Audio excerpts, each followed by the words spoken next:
Hello, friends. Hello, VOD watchers. It's me, Salty. It feels like a bandana night tonight, so I went with with an old classic. So yeah, looks like a quiet stream tonight, but I am going to be finishing, hopefully, Dracula. It's always weird sometimes when you start streaming, and it's just like, have I forgotten something? Like, am I wearing a shirt? Am I wearing pants? Like, so sure I've forgotten something. Also, I'm putting the ring light up a bit brighter tonight, so we'll see how that goes.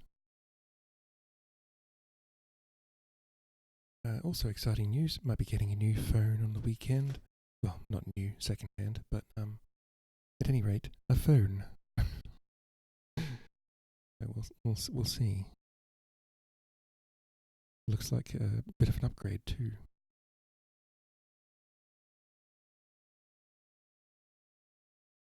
After Optus so rudely banned me from the network, simply because I got my phone from overseas, even though it was perfectly fine. Whatever. I'm not bitter. Rather, I'm not salty. Never mind.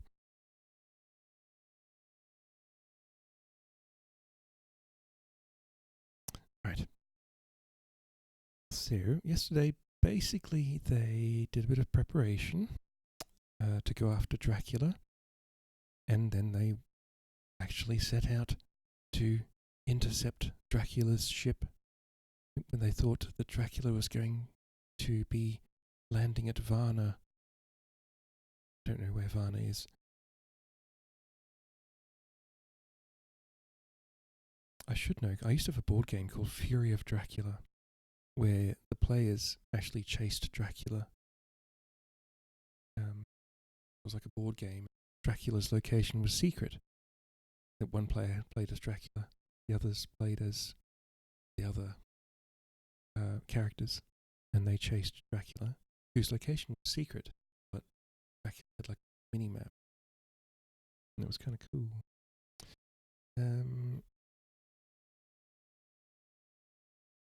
Where is Varna? Varna is in Bulgaria. Ah, okay. Well, that gives me some idea of where they were trying to intercept Dracula.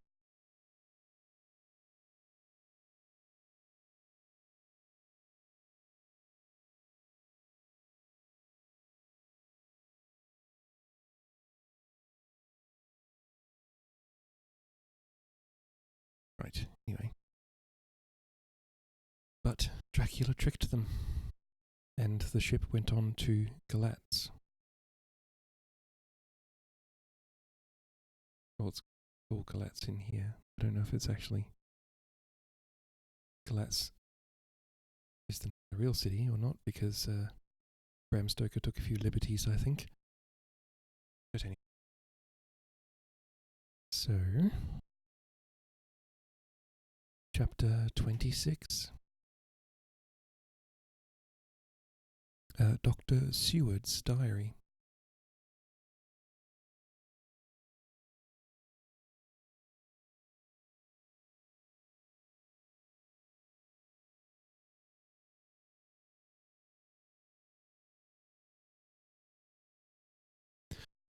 "29th of October.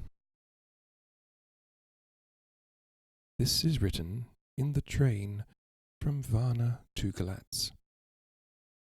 Last night we all assembled a little before the time of sunset. Each of us had done his work as well as he could, so far as thought and endeavour and opportunity go. We are prepared for the whole of our journey and for our work when we get to Galatz. When the usual time came round, Mrs. Harker prepared herself for her hypnotic effort, and after a longer and more serious effort on the part of Van Helsing, than has been usually necessary, she sank into the trance. Usually she speaks on a hint, but this time the professor had to ask her questions, and to ask them pretty resolutely before we could learn anything. At last her answer came. "I can see nothing. We are still. There are no waves lapping, but only a steady swirl of water softly running against the hawser. I can hear men's voices calling, near and far, and the roll and creak of oars in the rowlocks. A gun is fired somewhere. The echo of it seems far away. There is a tramping of feet overhead, and ropes and chains are dragged along. What is this? There is a gleam of light. I can feel the air blowing upon me."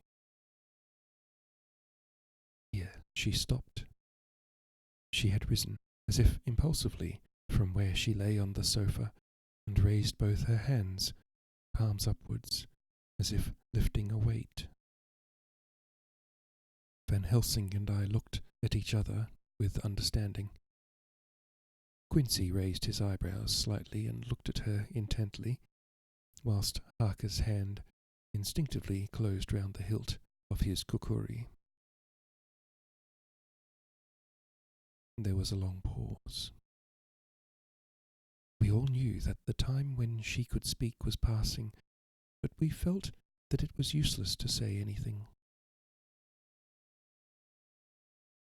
Suddenly she sat up, and as she opened her eyes said sweetly, "Would none of you like a cup of tea? You must all be so tired." We could only make her happy, and so acquiesced. She bustled off to get tea. When she had gone, Van Helsing said, "You see, my friends, he is close to land. He has left his earth chest, but he has yet to get on shore. In the night he may lie hidden somewhere, but if he be not carried on shore, or if the ship do not touch it, he cannot achieve the land. In such case he can, if it be in the night, change his form and jump or fly on shore. Then, unless he be carried, he cannot escape. If he be carried, then the customs men may discover what the box contain. Thus, in fine, if he escape not on shore tonight, or before dawn, there will be the whole day lost to him. We may then arrive in time, for if he escape not at night, we shall come on him in daytime, boxed up, and at our mercy. For he dare not be his true self, awake and visible, lest he be discovered." There was no more to be said, so we waited in patience until the dawn, at which time we might learn more from Mrs. Harker. Early this morning we listened, with breathless anxiety, for her response in her trance. The hypnotic stage was even longer in coming than before, and when it came the time remaining until full sunrise was so short that we began to despair.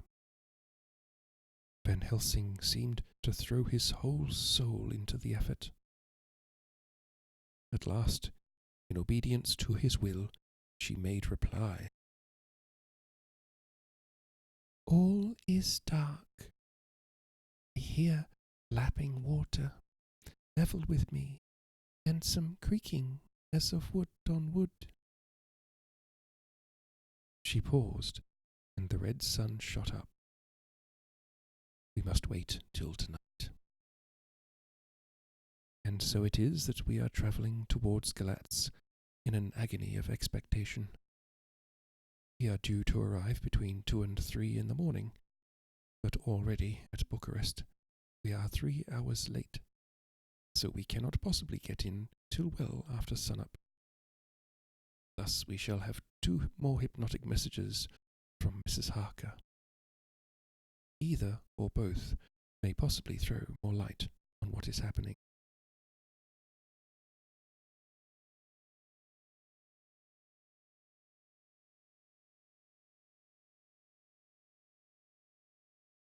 That's right.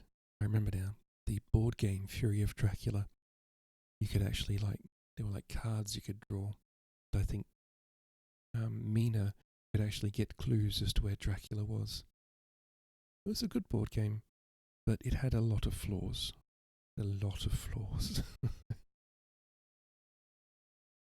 Typical for Fantasy Flight games.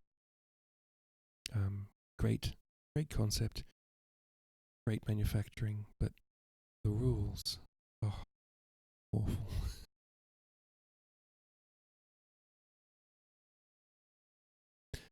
Later. Sunset has come and gone. Fortunately, it came at a time when there was no distraction. For had it occurred whilst we were at a station, we might not have secured the necessary calm and isolation. Mrs. Harker yielded to the hypnotic influence even less readily than this morning. I am in fear that her power of reading the Count's sensations may die away just when we want it most. It seems to me that her imagination is beginning to work. Whilst she has been in the trance hitherto, she has confined herself to the simplest of facts. If this goes on, it may ultimately mislead us. If I thought that the Count's power over her would die away, equally with her power of knowledge, it would be a happy thought, but I am afraid that it may not be so. When she did speak, her words were enigmatical.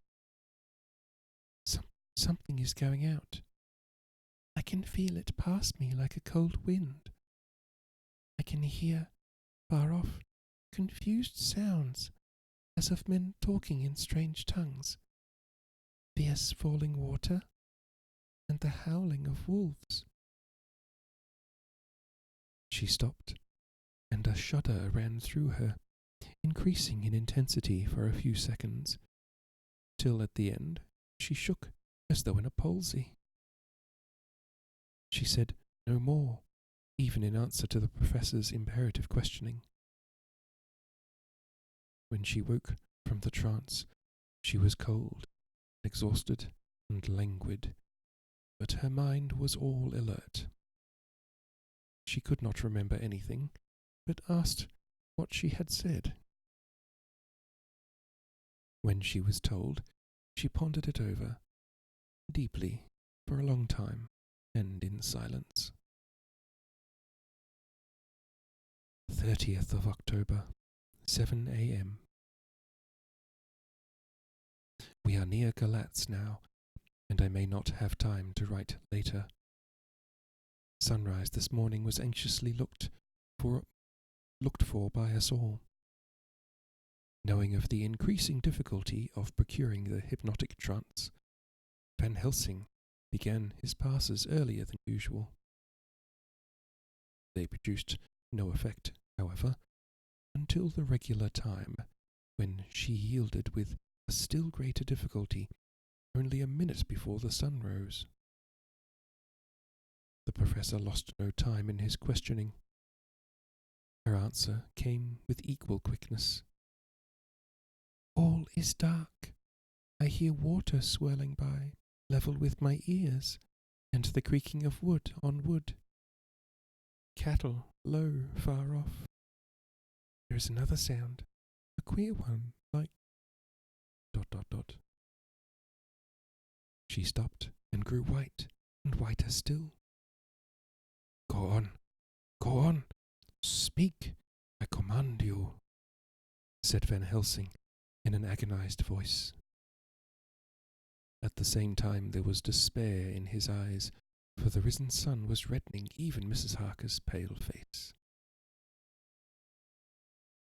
She opened her eyes, and we all started as she said, sweetly and seemingly with the utmost concern, "Oh, Professor, why ask me to do what you know I can't? I don't remember anything." Take a fucking sip, babes. Thank you, Annie.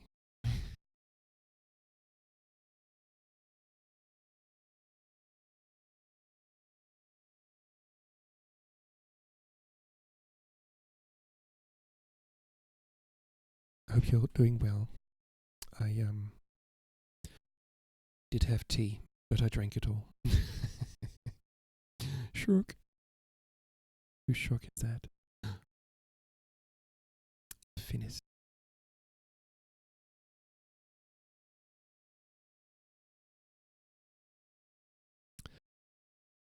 Alyssa, hello.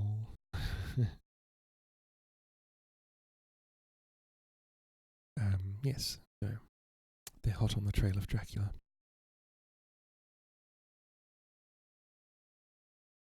I don't remember anything.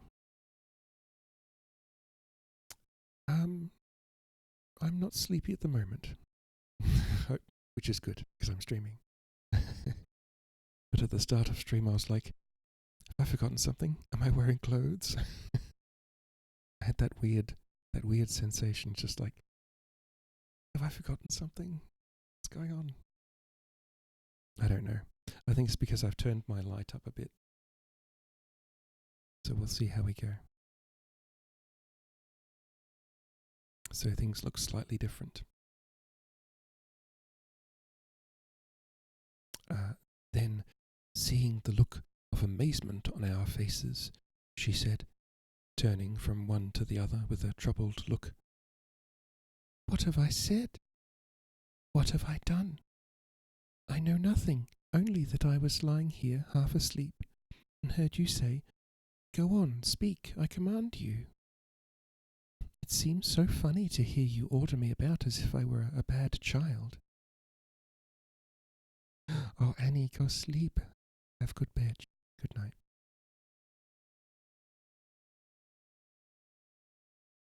Pat, pat. Go bed. Okay. "Oh, Madam Mina," he said sadly, "it is proof, if proof be needed, of how I love and honour you, when a word for your good, spoken more earnest than ever, can seem so strange because it is to order her whom I am proud to obey." Van Helsing talking fast there. "The whistles are sounding. We are nearing Galatz. We are on fire with anxiety and eagerness." Mina Harker's Journal, 30th of October. Good night. Mr. Morris took me to the hotel where our rooms had been ordered by telegraph, he being the one who could best be spared, since he does not speak any foreign language. Right, Quincy's the American.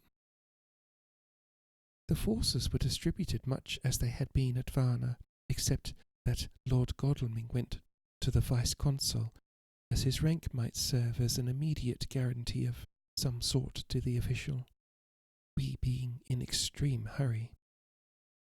Jonathan and the 2 doctors went to the shipping agent to learn particulars of the arrival of the Tsarina Catherine. Later, Lord Godalming has returned. The consul is away and the vice-consul is sick, so the routine work has been attended to by a clerk. He was very obliging and offered to do anything in his power. Jonathan Harker's Journal, 30th of October. At 9 o'clock, Dr. Van Helsing, Dr. Seward and I called on Messrs. Mackenzie and Steinkopf, the agents of the London firm of Hapgood. They had received a wire from London in answer to Lord Godalming's telegraphed request, asking them to show us any civility in their power. They were more than kind and courteous, and took us at once on board the Tsarina Catherine, which lay at anchor out in the river harbour. There we saw the captain, Donaldson by name, who told us of his voyage. He said that in all his life he had never had so favourable a run. "Man," he said, "but it made us afeard, for we expected that we should have to pay for it with some rare piece of ill luck, so as to keep up the average. It's no canny run. It's no canny to run frae London to the Black Sea with a wind ahint you, as though the Deil himself were blowing on your sail for his ain purpose. In a time we could no speer a thing." I'm assuming this is Scottish because it's written as I'm speaking it. "Gin we were nigh a ship, or a port, or a headland, a fog fell on us and travelled with us, till when after it had lifted and we looked out, that Deil a thing could we see. We ran by Gibraltar without being able to signal, and till we came to the Dardanelles and had to wait to get our permit to pass. We never were within hail o' ort. Hail o' ort? Hail o' ort. At first I inclined to slack off sail and beat about till the fog was lifted. But whiles I thought that if the Deil was minded to get us into the Black Sea quick, he was like to do it whether we would or no. If we had a quick voyage, it would be no to our miscredit with the owners, or no hurt to our traffic, and the old mon who had served his ain purpose would be decently grateful to us for no hindering him."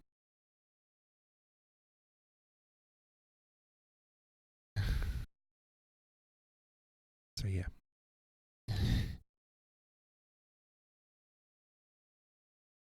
The words are actually written like that.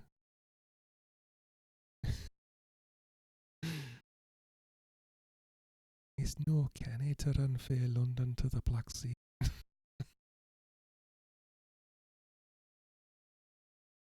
This mixture of simplicity and cunning, of superstition and commercial reasoning, aroused Van Helsing, who said, "Mine friend, that devil is more clever than he is thought by some, and he know when he meet his match." The skipper was not displeased with the compliment, and went on, "Oh God, there's more. When we got past the Bosphorus, the men began to grumble. Some of them, the Romanians, came and asked me to heave overboard the big box which had been put on board by a queer-looking old man just before we had started for London. I'd seen them speer at the fellow and put out their twa fingers when they saw him, to guard them against the evil eye. Man, but the superstition of..." I'm a little lunch break. Oh, B, you caught me when I'm trying to do a Scottish accent. "Of foreigners is perfectly ridiculous. I sent them about their business pretty quick, but as just after our fog closed in on us, I felt a wee bit as they did in it something." It's spelled in it something. "Though I wouldn't say it was again the big bucks. Well, on we went, and as the fog didn't let up for 5 days, I just let the wind carry us. For if the Deil wanted to get us somewheres, well, he would fetch it up a reed." All right is spelled a reed. And if he didn't, well, we'd keep a sharp lookout anyhow. Sure enough, we had a fair way in deep water all the time. And 2 days ago, when the morning sun came through the fog, we found ourselves just in the river, opposite Glatz. The Romanians were wild and wanted me, right or wrong, to take the box and fling it into the river. I had to argue with them about it with a handspike. Hope you're having a nice lunch break, P. When the last of them rose off the deck with his head in his hand, I had convinced them that, evil eye or no evil eye, the property and the trust of my owners were better in my hands than in the river Danube. They had, mind you, taken the box on the deck, ready to fling in. As it was marked Glatz at Varna, I thought I'd let it lie till we discharged in the port and get rid of it altogether. We didn't do much clearing that day, and had to remain the night at anchor. But in the morning, broad and early, an hour before sunup, a man came aboard with an order written to him from England to receive a box marked for one Count Dracula. Sure enough, the matter was one ready to his hand. He had his papers en route, and glad I was to be rid of the damn thing, for I was beginning myself to feel uneasy at it. If that Dale did have any luggage aboard the ship, I'm thinking it was nae either than that same.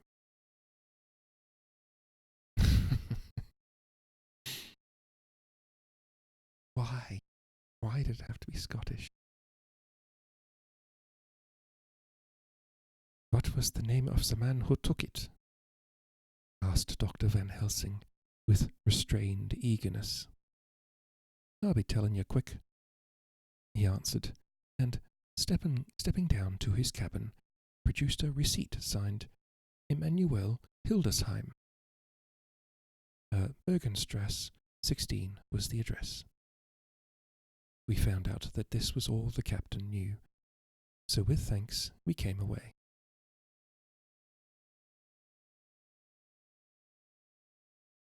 We found Hildesheim in his office, a Hebrew of rather the Adelphi theatre type. Here we go, with a nose like a sheep and a fez. And a fez? Just a random fez. His arguments were pointed with specie? I don't know. We doing the punctuation, and with a little bargaining, he told us what he knew. This turned out to be simple but important. He had received a letter from Mr. Deville of London, telling him to receive, if possible before sunrise, so as to avoid customs, a box which would arrive at Glatz in the Tsarina Catherine. This he was to give in charge to a certain Petrov Skinsky, who dealt with the Slovaks who traded down the river to the port. He had been paid for his work by an English banknote, which had been duly cashed for gold at the Danube International Bank. When Skinsky had come to him, he had taken him to the ship and handed over the box so as to save porterage. That was all he knew. We then sought for Skinsky, but were unable to find him. One of his neighbours, who did not seem to bear him any affection, said he had gone away 2 days before. No one knew whither. This was corroborated by his landlord, who had received by messenger the key of the house, together with the rent due in English money. This had been between 10 and 11 o'clock last night. We were at a standstill again. Whilst we were talking, one came running and breathlessly gasped out that the body of Skinsky had been found inside the wall of the churchyard at St. Peter, and that the throat had been torn open, as if by some wild animal. Thank you for following, friendo. Those we had been speaking with ran off to see the horror, the women crying out, "This is the work of a Slovak."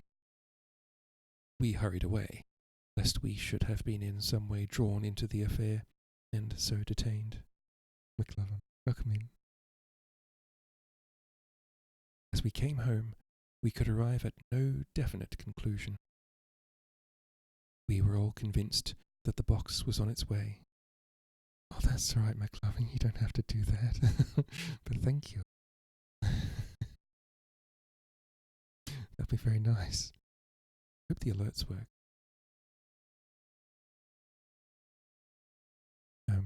Yeah. That's entirely up to you, but I would appreciate it. Thank you. With heavy hearts, we came home to the we came home to the hotel in Mina soon.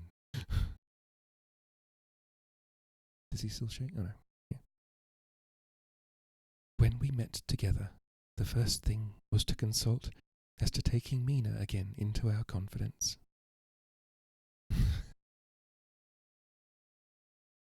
Thank you all. Things are getting desperate, and it is at least a chance, though a hazardous one. As a preliminary step, I was released from my promise to her.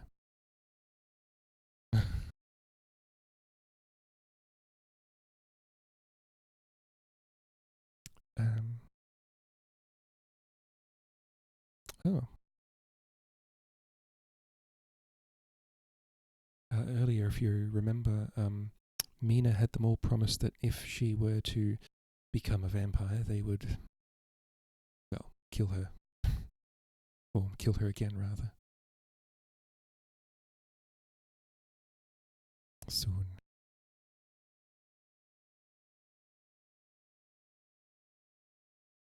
Right, so Mina Harker's journal, 30th of October.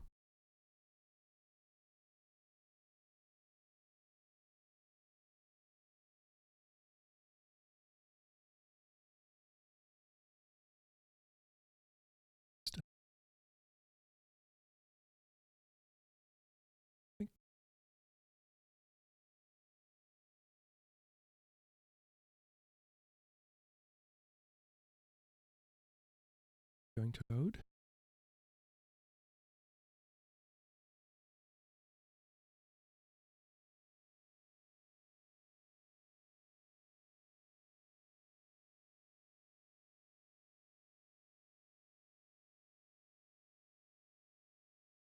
Hooray.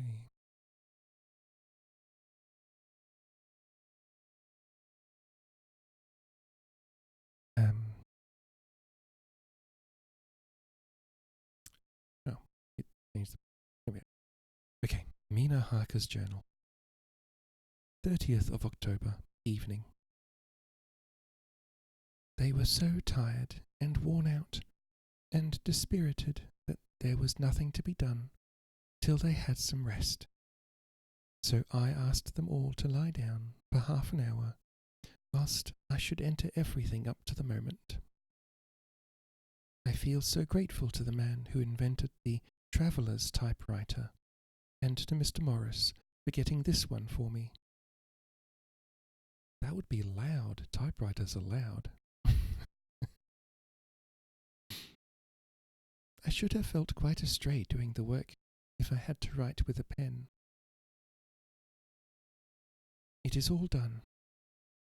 Poor dear, dear Jonathan, what he must have suffered, what he must be suffering now. He lies on the sofa, hardly seeming to breathe, and his whole body appears in collapse. His brows are knit, his face is drawn with pain. Poor fellow, maybe he is thinking, and I can see his face all wrinkled up with the concentration of his thoughts. Oh, if only I could help at all. I shall do what I can. I have asked Dr. Van Helsing, and he has got me all the papers that I have not yet seen. Whilst they are resting, I shall go over all carefully, and mayhaps I may arrive at some conclusion. I shall try to follow the Professor's example, and think without prejudice on the facts before me. I do believe under God's providence, I have made a discovery. I shall get the maps and look over them. I am more than ever sure that I am right. My new conclusion is ready, so I shall get our party together to read it. They can judge it. It is well to be accurate, and every minute is precious. Mina Harker's memorandum entered in her journal.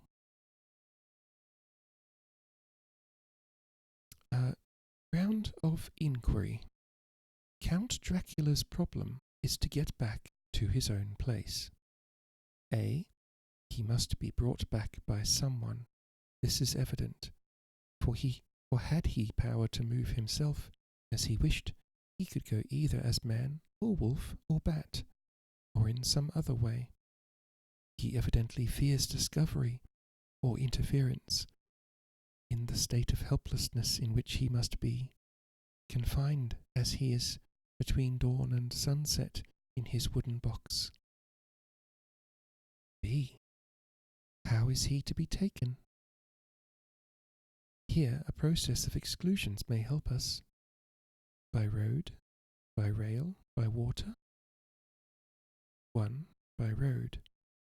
There are endless difficulties, especially in leaving the city. X. There are people, and people are curious and investigate. A hint, a surmise, a doubt as to what might be in the box would destroy him. Y. There are, or there may be, customs and octroi officers to pass. Z. His pursuers might follow. This is his highest fear, and in order to prevent his being betrayed, he has repelled, so far as he can, even his victim, me. 2. By rail. There is no one in charge of the box. It would have to take its chance of being delayed, and delay would be fatal, with enemies on the track.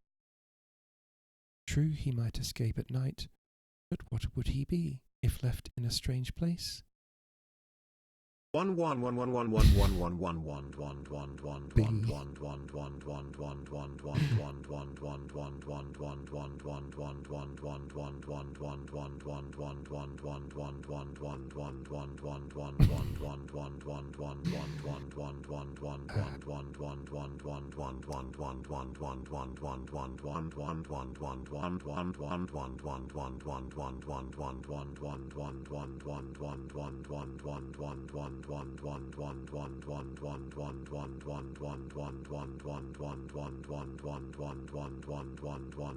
don't think your motor's running very well, B.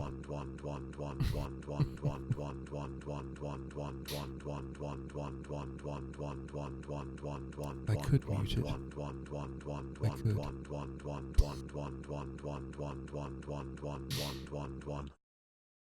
That's a lot of ones. That's true, Brian, by the way. Not imitation, Brian.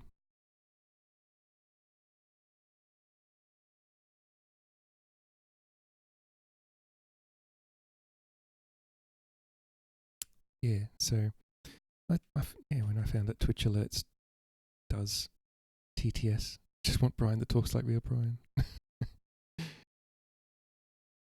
This one talks like real Brian, and only 2% fat.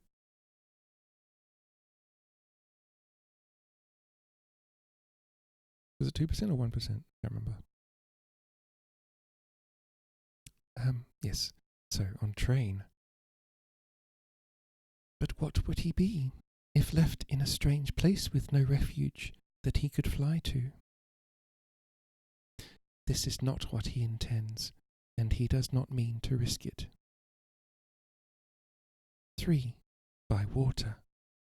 Here is the safest way, in one respect, but with most danger in another. On the water he is powerless except at night. Even then he can only summon fog and storm and snow and his wolves. But were he wrecked, the living water would engulf him, helpless, and he would indeed be lost.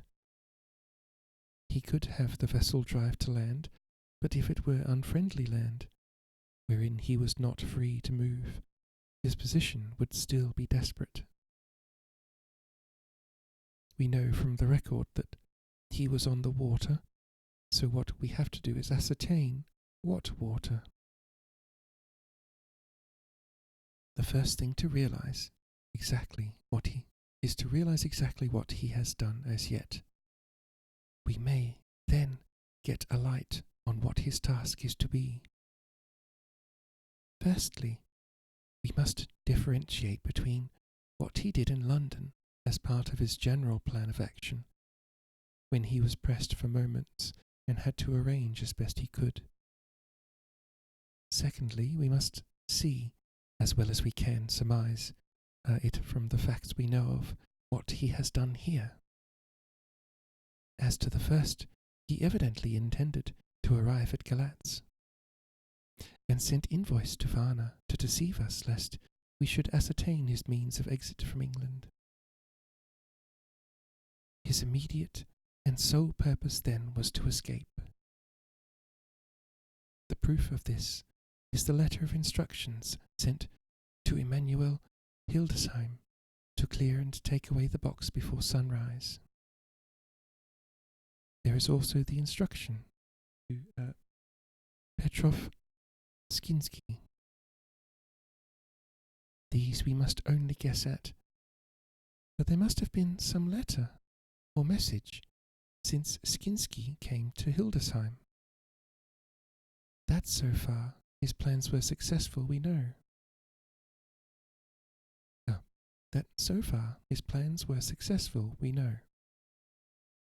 The Tsarina Catherine made a phenomenally quick journey, so much so that Captain Donaldson's suspicions were aroused. But his superstition, united with his canniness, played the Count's game for him, and he ran with his favouring wind, through fogs and all, till he brought up blindfolded at Galatz. That the Count's arrangements were well made has been proved. Hildesheim cleared the box, took it off, and gave it to Skinsky. Skinsky took it, and here we lose the trail. We only know that the box is somewhere on the water, moving along. The customs and the octroi, if there be any, have been avoided. Now we come to what the Count must have done after his arrival, on land, at Galatz. The box was given to Skinsky before sunrise. At sunrise the Count could appear in his own form. Here we ask why Skinsky was chosen at all to aid in the work. In my husband's diary, Skinsky is mentioned as dealing with the Slovaks who trade down the river to the port. And the man's remark that the murder was the work of a Slovak showed the general feeling against his class. The Count wanted isolation. My surmise is this.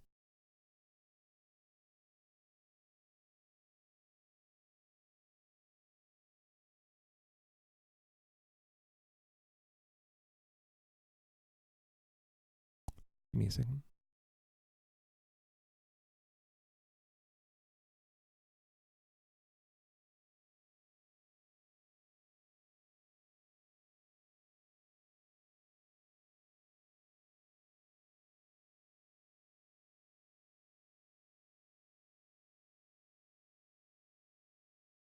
It's alright, just someone making noises in the background.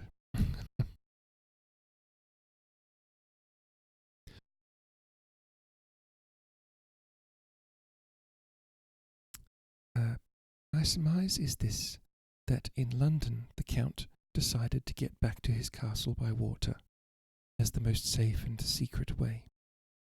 He was brought from the castle by Zagani, and probably they delivered their cargo to Slovaks, who took the boxes to Varna, for there they were shipped to London. Thus the Count had knowledge of the persons who could arrange this service. When the box was on land, before sunrise or after sunset, he came out from his box, met Skinsky, and instructed him what to do as to arranging the carriage of the box up some river. When this was done, and he knew that all was in train, he blotted out his traces, as he thought, by murdering his agent. I have examined the map and find that the river most suitable for the Slovaks to have ascended is either the Pruth or the Sereth. I read in the typescript that in my trance I heard cows low and water swirling level with my ears and the creaking of wood. The Count in his box, then, was on a river in an open boat, propelled probably either by oars or poles, for the banks are near and it is working against stream. There would be no such if floating downstream. Of course it may not be either the Sereth or the Pruth, but we may possibly investigate further. Now of these two, the Pruth is the more easily navigated, but the Sereth is, at Fundu, joined by the Bistritza, which runs up round the Borgo Pass. The loop it makes is manifestly as close to Dracula's castle as can be got by water.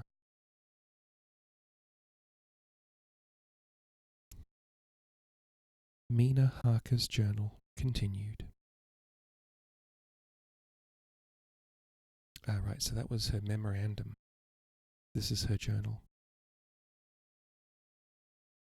When I had done reading, Jonathan took me in his arms and kissed me. The others kept shaking me by both hands, and Dr. Van Helsing said, "Our dear Madam Mina is once more our teacher. Her eyes have been where we were blinded. Now we are on the track once again, and this time we may succeed. Our enemy is at his most helpless, and if we can come on him by day, on the water, our task will be over.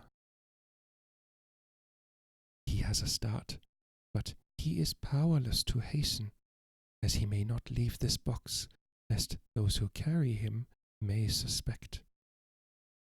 For them to suspect would be to prompt them to throw him in the stream, where he perish. This he knows and will not. Now, men, to our council of war, for here and now we must plan what each and all shall do. I shall get a steam launch and follow him, said Lord Godalming. And I horses to follow on the bank, lest by chance he land, said Mr. Morris. Good, said the Professor. Both good, but neither must go alone. There must be force to overcome force if need be. The Slovak is strong and rough, and he carries rude arms. All the men smiled, for amongst them they carried a small arsenal. Said Mr. Morris, I've brought some Winchesters. They're pretty handy in a crowd, and there may be wolves. The Count, if you remember, took some other precautions. He made some requisitions on others that Mrs. Harker could not quite hear or understand. We must be ready at all points. Dr. Seward said, I think I'd better go with Quincy. We have been accustomed to hunt together, and we too, well armed, will be a match for whatever may come along. You must not be alone, Art. It may be necessary to fight the Slovaks, and a chance thrust, for I don't suppose these fellows carry guns, would undo all our plans. There must be no chances this time. We shall not rest until the Count's head and body have been separated. We are sure that he cannot reincarnate. There'll be no one to stop us this time. Heh, get banned.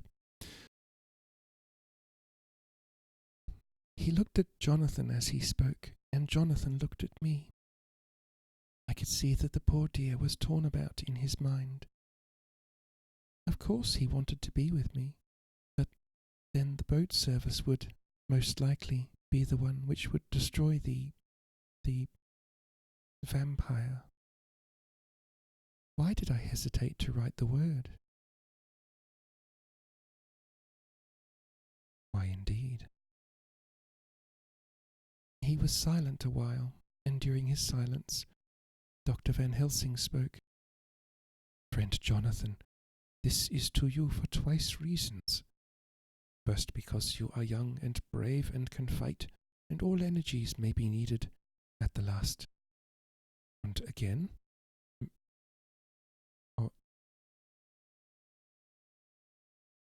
that is your right to destroy him, that which has wrought such woe to you and yours.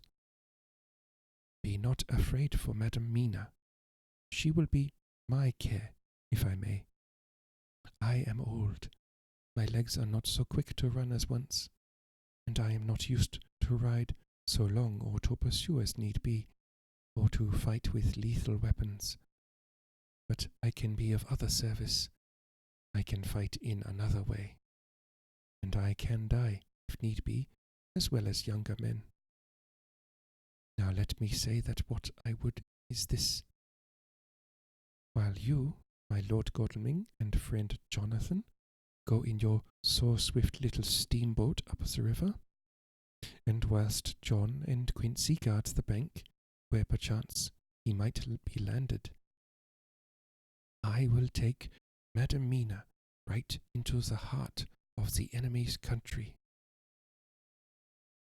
Whilst the old fox is tied in his box, floating on the running stream, whence he cannot escape to land, where he dares not raise the lid of his coffin box, lest his Slovak carriers should in fear leave him to perish.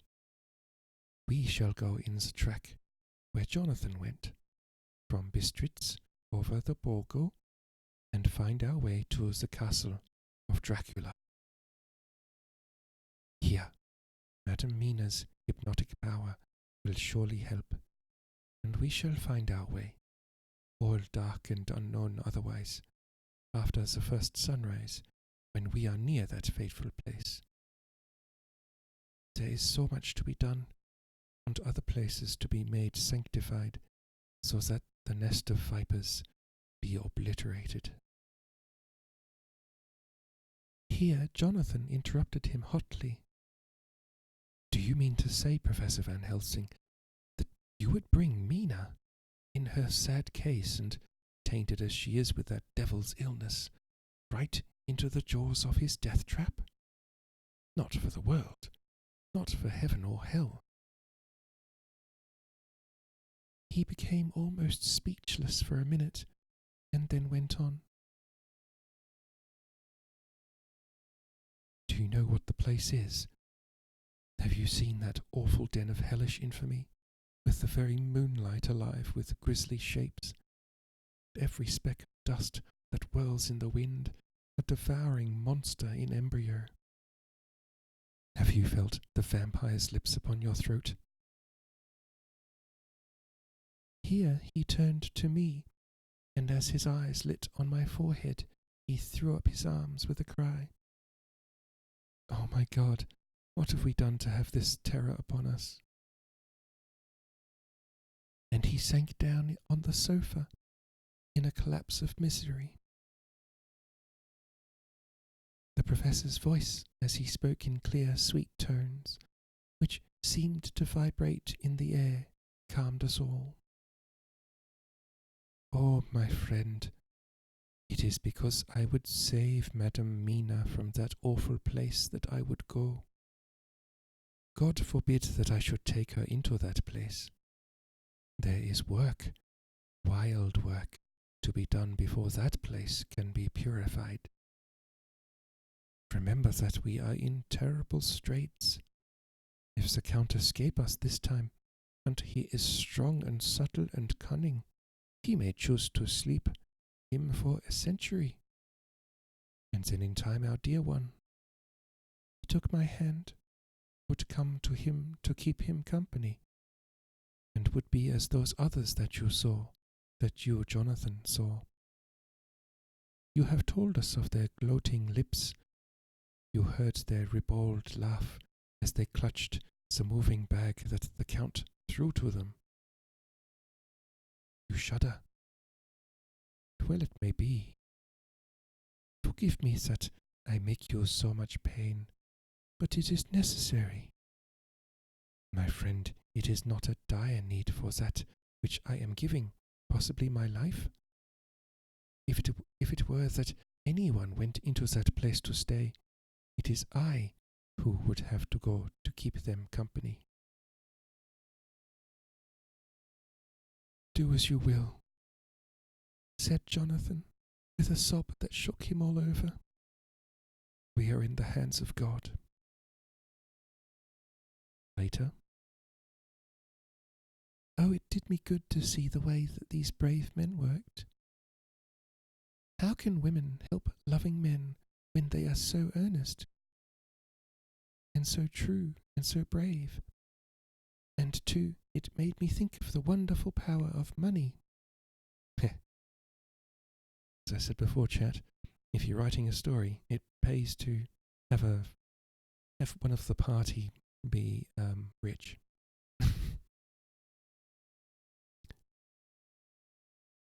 What can it not do when basely used? I felt so thankful that Lord Godalming is rich, and both he and Mr. Morris, who also has plenty of money, are willing to spend it so freely. For if they did not, our little expedition could not start, either so promptly or so well equipped as it will within another hour. It is not 3 hours since it was arranged what part each of us was to do. And now Lord Godalming and Jonathan have a lovely steam launch, with steam up ready to start at a moment's notice.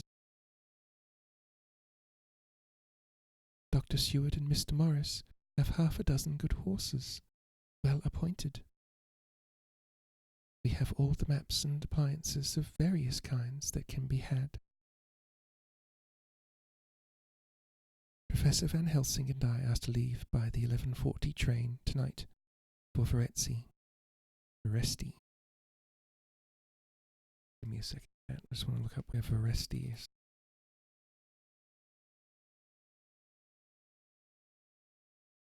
Veresti is in Romania.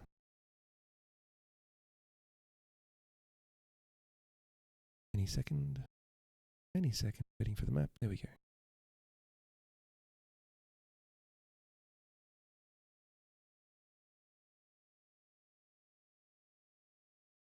So it's just near Ukraine and Moldova.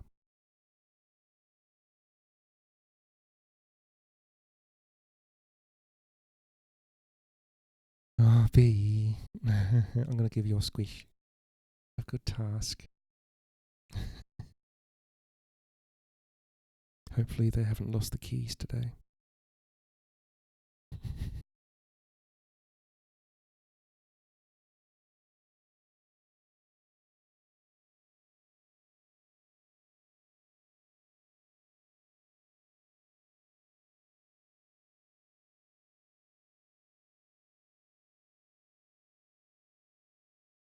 Jumping is off.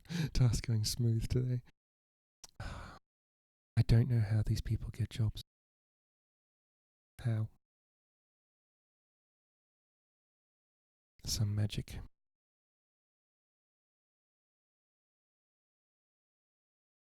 Yes. So they're heading to Veresti. Yeah, how exactly? Like, I've never been able to get a job that way. Not once.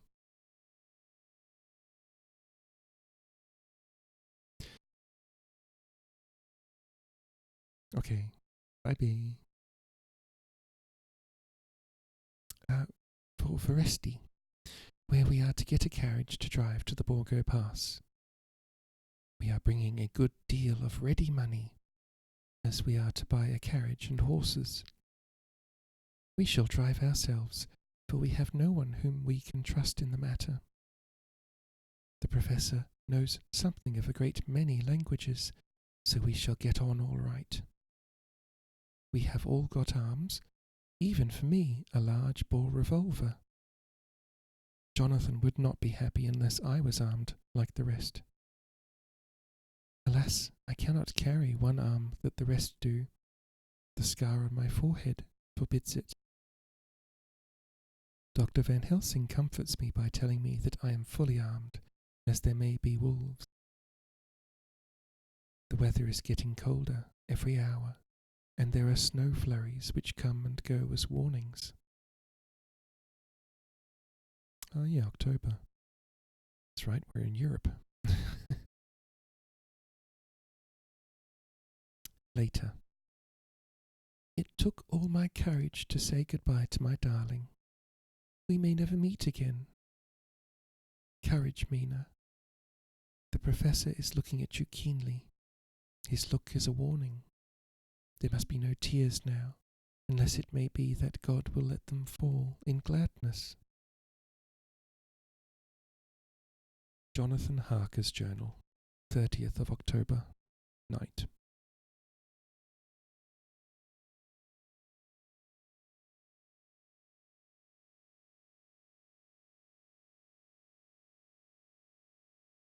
I am writing this in the light from the furnace door of the steam launch.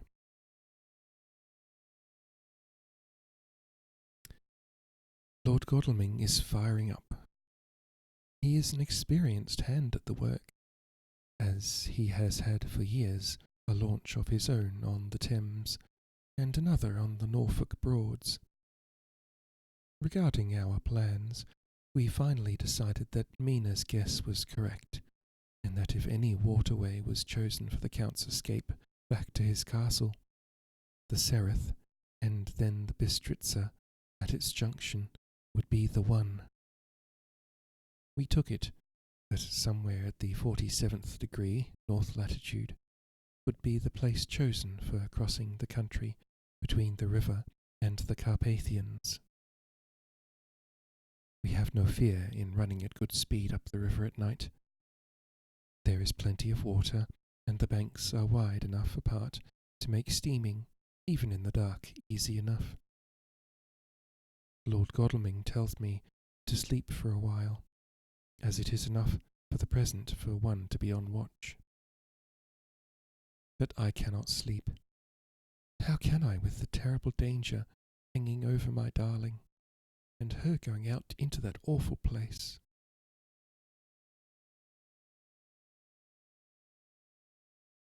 My only comfort is that we are in the hands of God. Only for that faith it would be easier to die than to live, and so be quit of all the trouble. Mr. Morris and Dr. Seward were off on their long ride before we started. They are to keep up the right bank, far enough off to get on higher lands where they could see a good stretch of river, and avoid the following of its curves.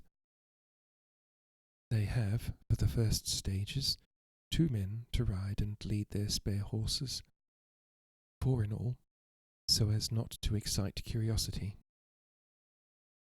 When they dismiss the men, which shall be shortly, they shall themselves look after the horses. It may be necessary for us to join forces. If so, they can mount our whole party. One of the saddles has a movable horn, and can be easily adapted for Mina, if required. It is a wild adventure we are on. Here, as we are rushing along through the darkness, with the cold from the river seeming to rise up and strike us, with all the mysterious voices of the night around us, it all comes home. We seem to be drifting into unknown places and unknown ways, into a whole world of dark and dreadful things Godalming is shutting the furnace door. 31st of October. Still hurrying along. The day has come, and Godalming is sleeping. I'm on the watch. The morning is bitterly cold. The furnace heat is grateful, though we have heavy fur coats. As yet we have passed only a few open boats, but none of them had on board any box or package, or anything like the size of the one we seek. The men were scared every time we turned our electric lamp on, and fell on their knees and prayed. 1st of November, evening. No news all day. We've found nothing of the kind we seek. We've now passed into Bistritza. If we are wrong in our surmise, our chance is gone. We have overhauled every boat, big and little. Early this morning, one crew took us for a government boat and treated us accordingly. We saw in this way a way of smoothing matters, so at Fundu, where the Bistritza runs into the Sereth, we got a Romanian flag, which we now fly conspicuously. With every boat which we have overhauled since then, this trick has succeeded. We have had every deference shown to us, and not once any objection to whatever we chose to ask or do. Some of the Slovaks tell us that a big boat passed them, going at more than usual speed, as she had a double crew on board. This was before they came to Fundu, so they could not tell us whether the boat turned into the Bistritza or continued on up the Sereth. At Fundu we could not hear of any such boat, so she must have passed there in the night. I'm feeling very sleepy. Sleepy. The cold is perhaps beginning to tell upon me, and nature must have rest some time. Godalming insists that he shall keep the first watch. God bless him for all his goodness to poor dear Mina and me. 2nd of November, morning. It is broad daylight. That good fellow would not wake me. He says it would have been a sin to, for I slept peacefully and was forgetting my trouble. It seems brutally selfish to me to have slept for so long and let him watch all night, but he was quite right. I am a new man this morning. And as I sit here and watch him sleeping, I can do all that is necessary, both as to minding the engine, steering, and keeping watch. I can feel that my strength and energy are coming back to me. I wonder where Mina is now, and Van Helsing.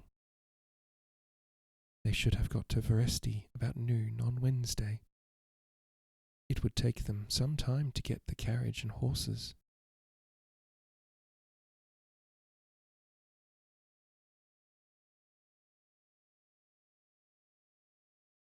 Mosquito. I'll get him. So if they had started and travelled hard, they would be, about now, at the Borgo Pass. God guide and help them. I'm afraid to think what may happen. If we could only go faster. But we cannot. The engines are throbbing and doing their utmost. I wonder how Dr. Seward and Mr. Morris are getting on. There seem to be endless streams running down the mountains into this river, but as none of them are very large at present, at all events, though they are doubtless terrible in winter, and when the snow melts, the horsemen may have not met much obstruction.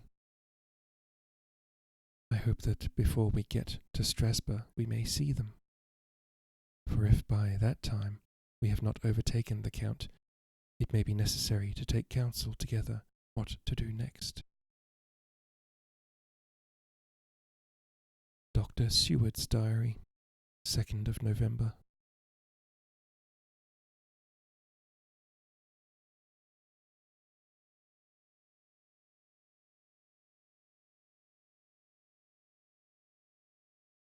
"3 days on the road.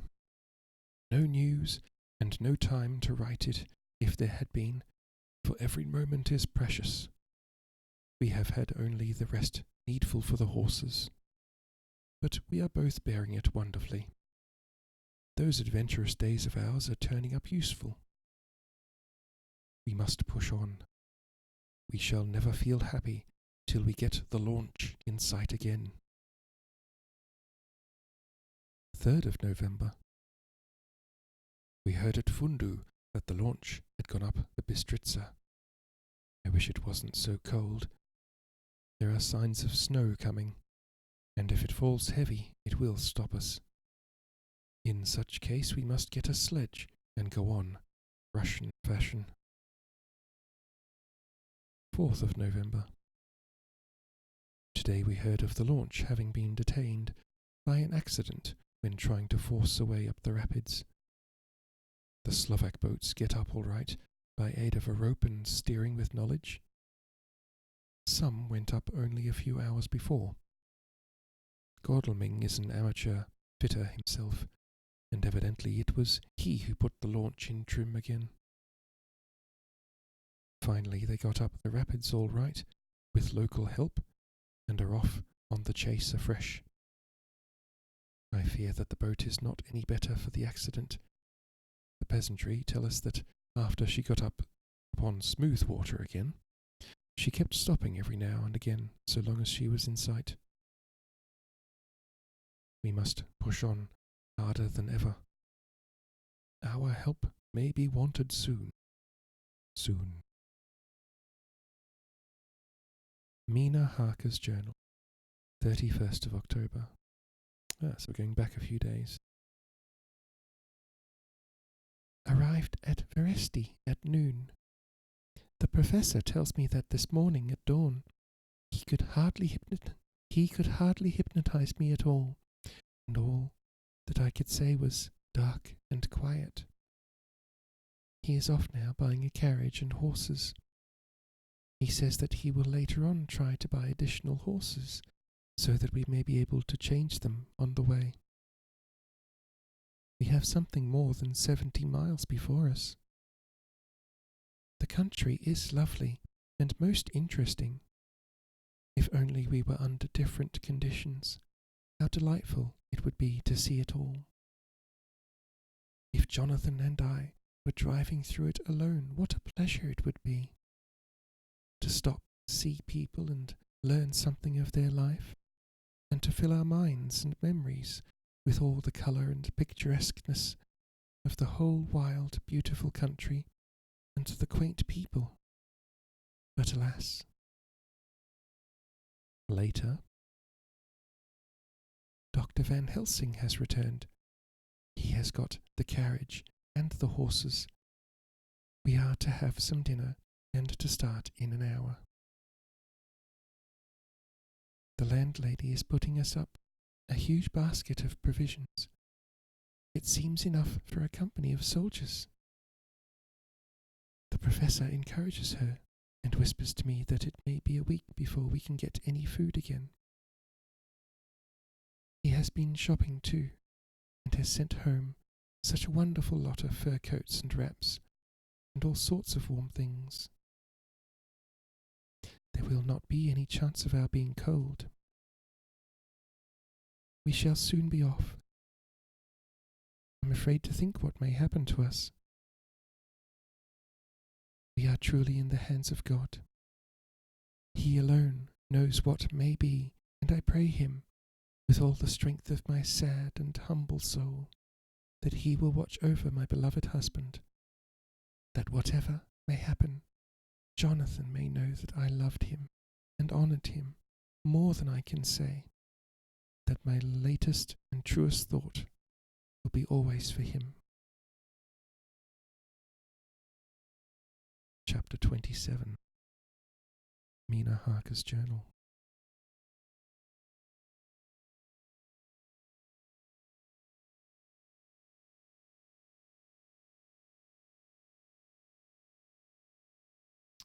25% of the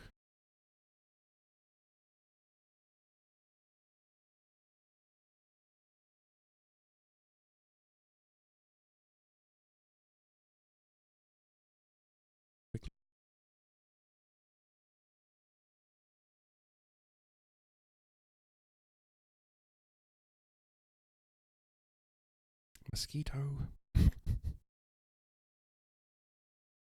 Anyway. Chapter 27. Mina Harker's Journal. 1st of November. All day long we have travelled, and at a good speed. The horses seem to know that they are being kindly treated, for they go willingly their full stage at best speed.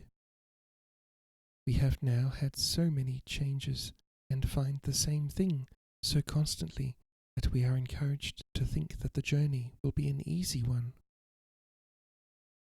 Dr. Van Helsing is laconic. He tells the farmers that he is hurrying to Bistritz, and pays them well to make the exchange of horses. We get hot soup or coffee or tea, and off we go. It is a lovely country, full of beauties of all imaginable kinds, and the people are brave and strong and simple, and seem full of nice qualities. They are very, very superstitious. In the first house, where we stopped, when the woman who served us saw the scar on my forehead, she crossed herself and put out 2 fingers towards me to keep off the evil eye. Time to wear a bandana, Mina. I believe they went to the trouble of putting an extra amount of garlic into our food, and I can't abide garlic. Ever since then I have taken care not to take off my hat or veil, and so have escaped their suspicions. We are travelling fast, and as we have no driver with us to carry tales, we go ahead of scandal. But I dare say that fear of the evil eye will follow hard behind us all the way. The professor seems tireless. All day he would not take any rest, though he made me sleep for a long spell. At sunset time he hypnotized me, and he says I answered as usual, darkness, lapping water, and creaking wood. So our enemy is still on the river. I'm afraid to think of Jonathan, but somehow I have now no fear for him, or for myself. I write this whilst we wait in a farmhouse for the horses to be ready. Dr. Van Helsing is sleeping. Poor dear, he looks very tired, and old and grey, but his mouth is set as firmly as a conqueror's. Even in his sleep he is intense with resolution. When we have well started, I must make him rest whilst I drive. I shall tell him that we have days before us, and he must not break down when most of all his strength will be needed. All is ready. We are off shortly. 2nd of November, morning. I was successful, and we took turns driving all night. Now the day is on us, bright though cold. There is a strange heaviness in the air. I say heaviness for want of a better word. I mean that it oppresses us both. It is very cold, and only our warm furs keep us comfortable. At dawn, Van Helsing hypnotized me. He says I answered darkness, creaking wood, and roaring water. So the river is changing as they ascend. I do hope that my darling will not run any chance of danger, more than need be, but we are in God's hands. Still Mina Harker's Journal, 2nd of November, night. All day long driving. The country gets wilder as we go, and the great spurs of the Carpathians, which at Veresti seemed so far from us and so low on the horizon, now seem to gather round us and tower in front. We both seem in good spirits. I think we make an effort, each to cheer the other. In the doing so, we cheer ourselves. Dr. Van Helsing says that by morning we shall reach the Borgo Pass. The houses are very few here now, and the professor says that the last horse we got will have to go on with us, as we may not be able to change. He got 2 in addition to the 2 we changed, so that now we have a rude 4 in hand. The dear horses are patient and good, and they give us no trouble. We are not worried with other travellers, and so even I can drive. We shall get to the pass in daylight. We do not want to arrive before, so we take it easy and have each a long rest in turn. Oh, what will tomorrow bring to us? We go to seek the place where my poor darling suffered so much. God grant that he may be guided aright, and that he will deign to watch over my husband and those dear to us both, and who are in such deadly peril. As for me, I am not worthy in his sight. Alas, I am unclean to his eyes, and shall be until he may deign to let me stand forth in his sight as one of those who have not incurred his wrath. Hi Sarah, how you doing? Yeah, B left about 20 minutes ago. B is doing task.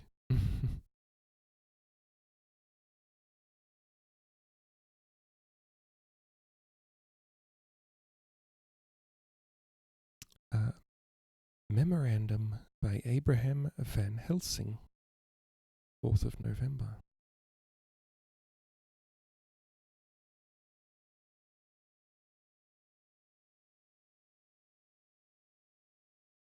This is to my old and true friend John Seward, M.D., of Purfleet, London, in case I may not see him.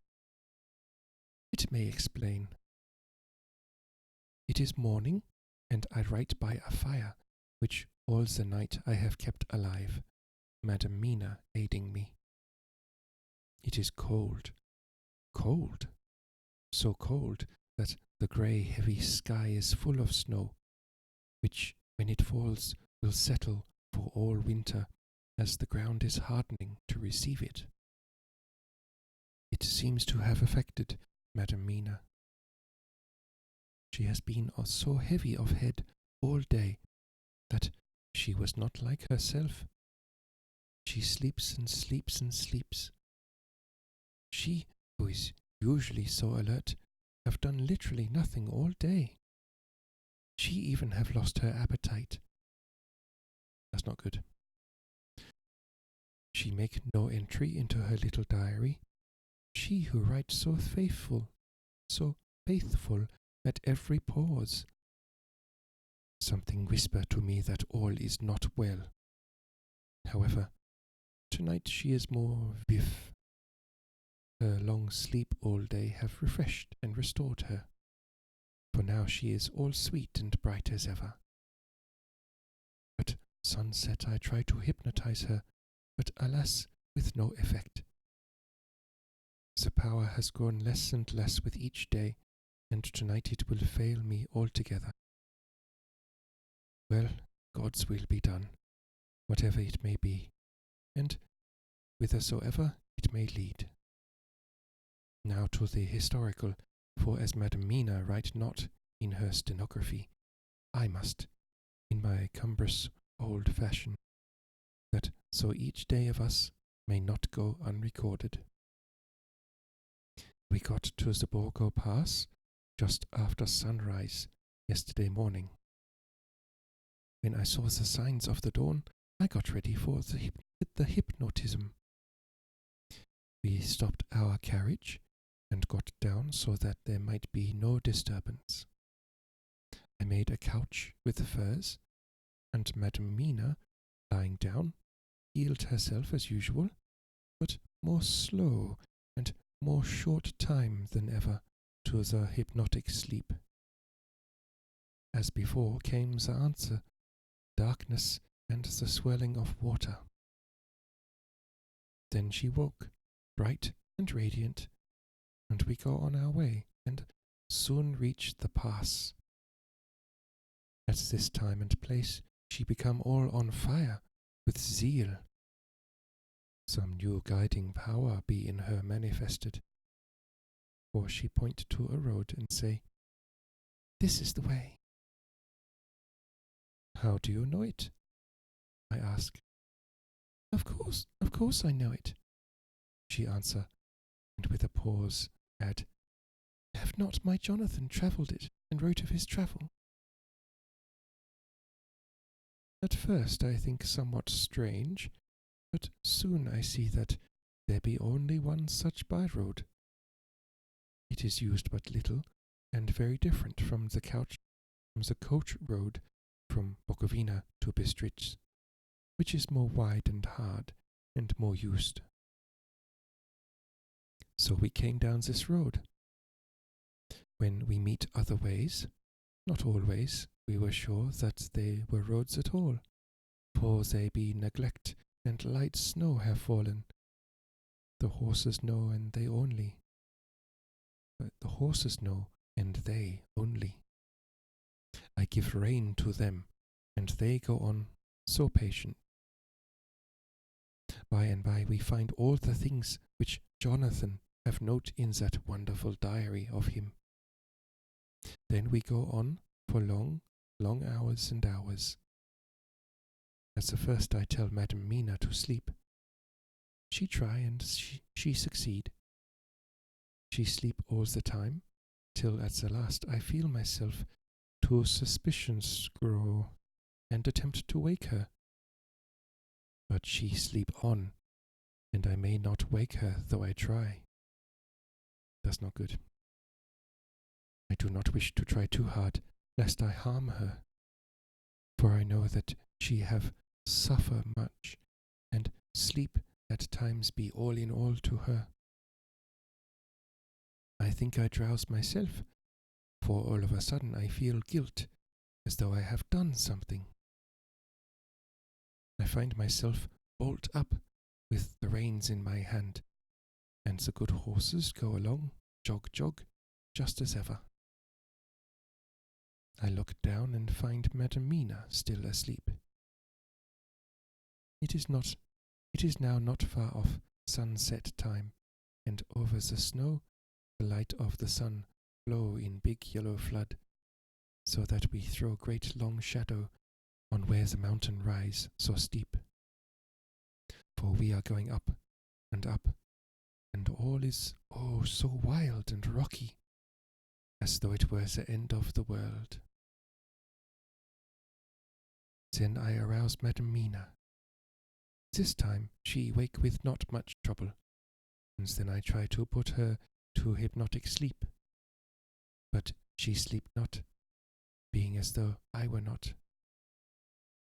Still I try and try, till all at once I find her and myself in dark. So I look round, and find that the sun have gone down. Madam Mina laugh, and I turn and look at her. She is now quite awake, and looks so well as I never saw her since that night at Carfax, when we first entered the Count's house. I am amazed, and not at ease then. But she is so bright and tender and thoughtful for me that I forget all fear. I light a fire, for we have brought supply of wood with us, and she prepare food, while I undo the horses and set them, tethered in shelter, to feed. Then when I return to the fire, she have my supper ready. I go to help her, but she smile and tell me that she have eat already, that she was so hungry that she would not wait. I like it not, and I have grave doubts. But I fear to affright her, and so I am silent of it. She help me, and I eat alone, and then we wrap in fur and lie beside the fire, and I tell her to sleep while I watch. But presently I forget all of watching, and when I suddenly remember that I watch, I find her lying quiet, but awake, and looking at me with so bright eyes. Once, twice more the same occur, and I get much sleep till before morning. When I wake, I try to hypnotize her, but alas, though she shut her eyes obedient, she may not sleep. The sun rise up and up and up, and then sleep come to her too late, but so heavy that she will not wake. I have to lift her up and place her sleeping in the carriage, when I have harnessed the horses and made all ready. Madam still sleep, and she look in her sleep more healthy and more redder than before, and I like it not. And I am afraid, afraid. I'm afraid of all things, even to think, but I must go on my way. The stake we play is for life and death, or more than these, and we must not flinch. 5th of November, morning. Let me be accurate in everything, for though you and I have seen some strange things together, you may at the first think that I, Van Helsing, am mad, that the many horrors and the so long strain on nerves has at last turned my brain. All yesterday we travel, always getting closer to the mountains, and moving into a more and more wild and desert land. There are great frowning precipices and much falling water, and nature seemed to have held some time her carnival. Madam Mina still sleep, and though I did have hunger and appeased it, I could not waken her, even for food. I begin to fear that the fatal spell of the place was upon her, tainted as she is with that vampire baptism. Well, said I to myself, if it be that she sleep all the day, it shall also be that I do not sleep at night. As we travel on the rough road, for a road of an ancient and imperfect kind there was, I held down my head and slept.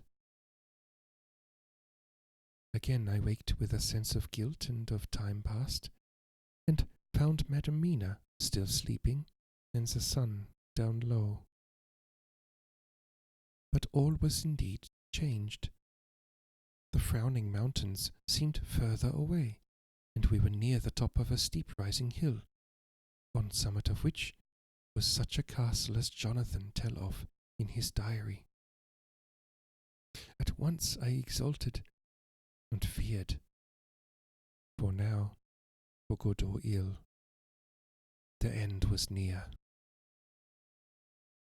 I woke Madam Mina and again tried to hypnotize her, but alas, unavailing, till too late. Then, as a great dark came upon us, for even after down, sun, the heavens reflected the gone sun on the snow, and all was for a time in a great twilight. I took out the horses and fed them in what shelter I could. Then I make a fire, and near it I make Madam Mina, now awake and more charming than ever, sit comfortable amid her rug.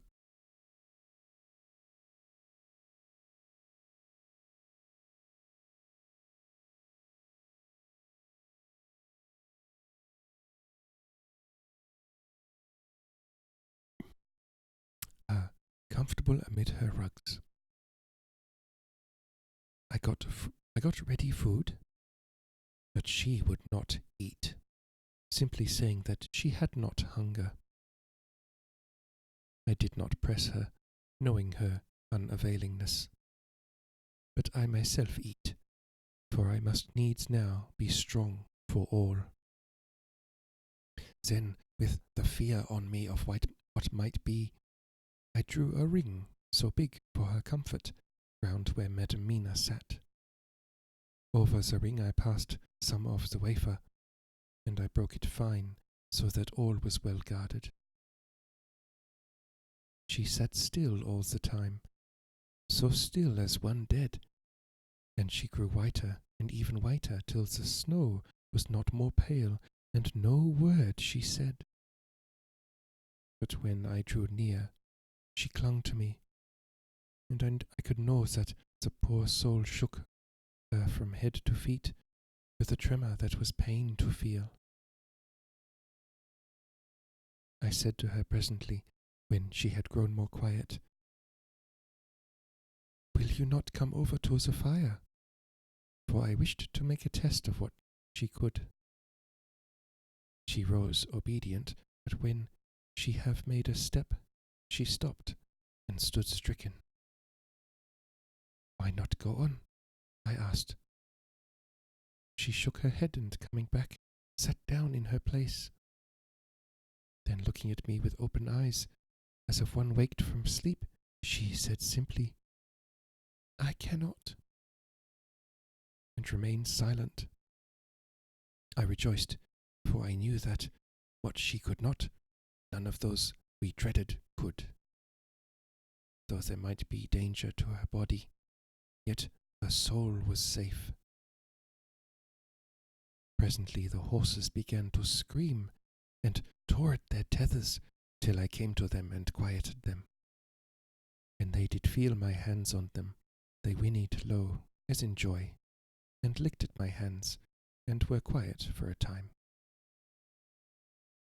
Many times through the night did I come to them, till it arrived to the cold hour, when all nature is at lowest, and every time my coming was with quiet of them.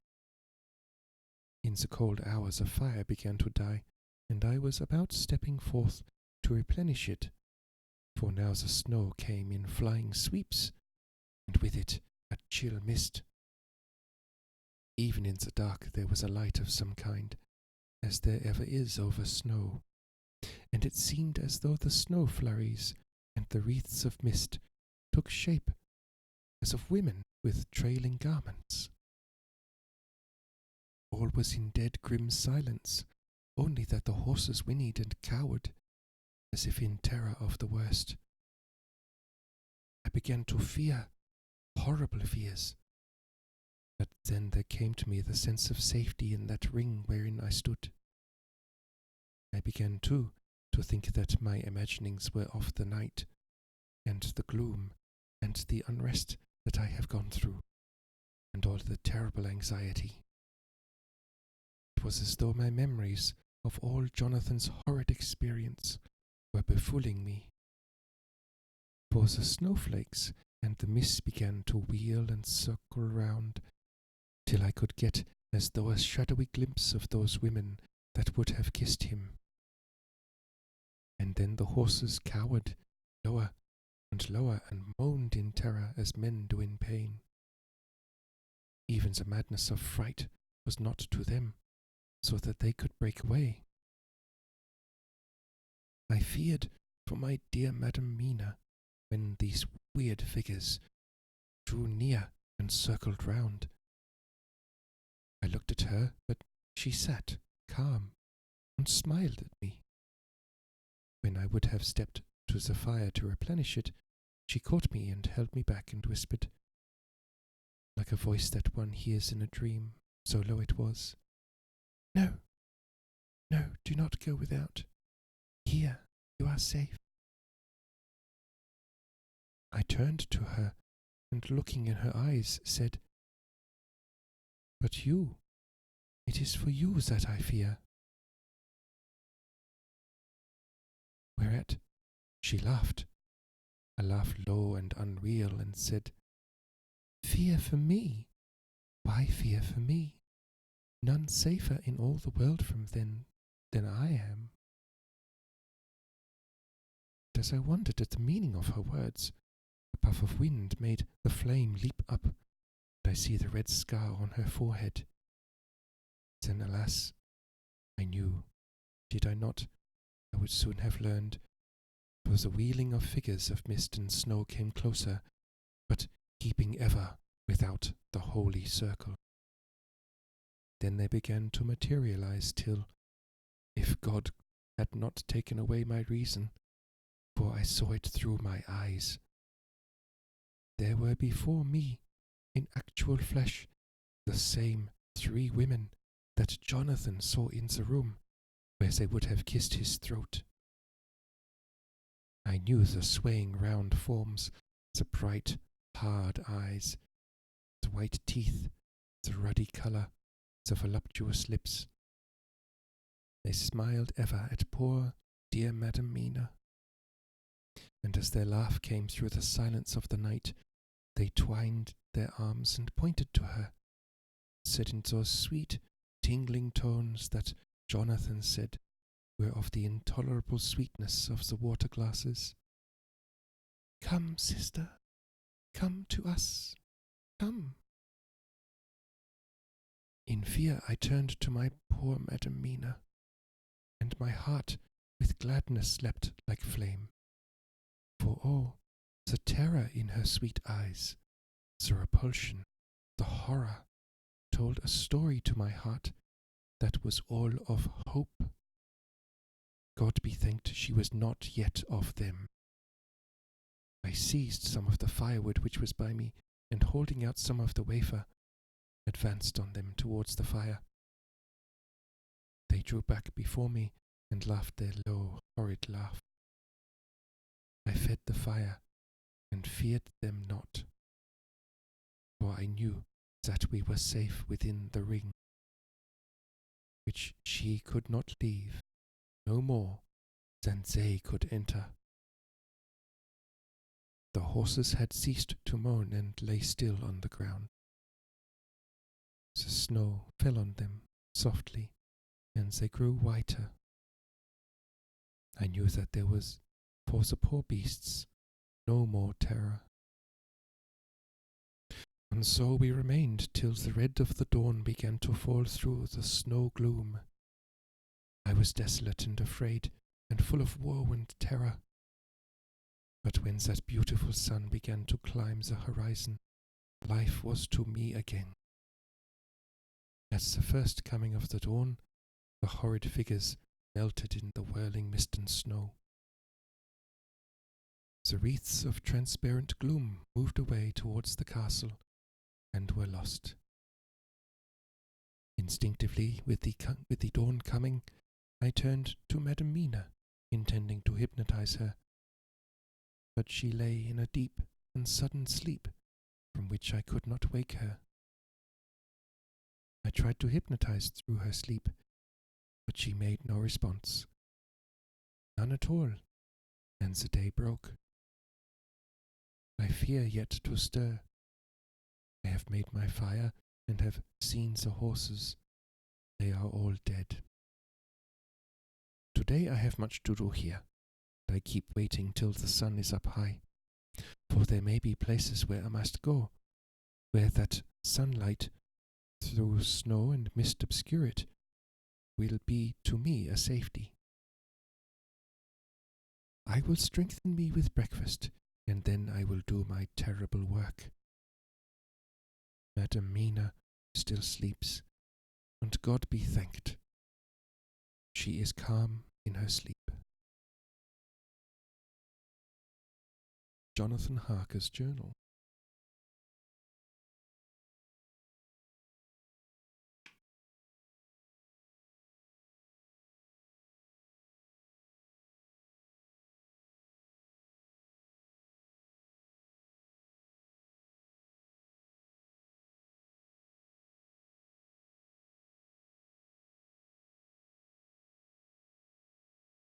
Alrighty,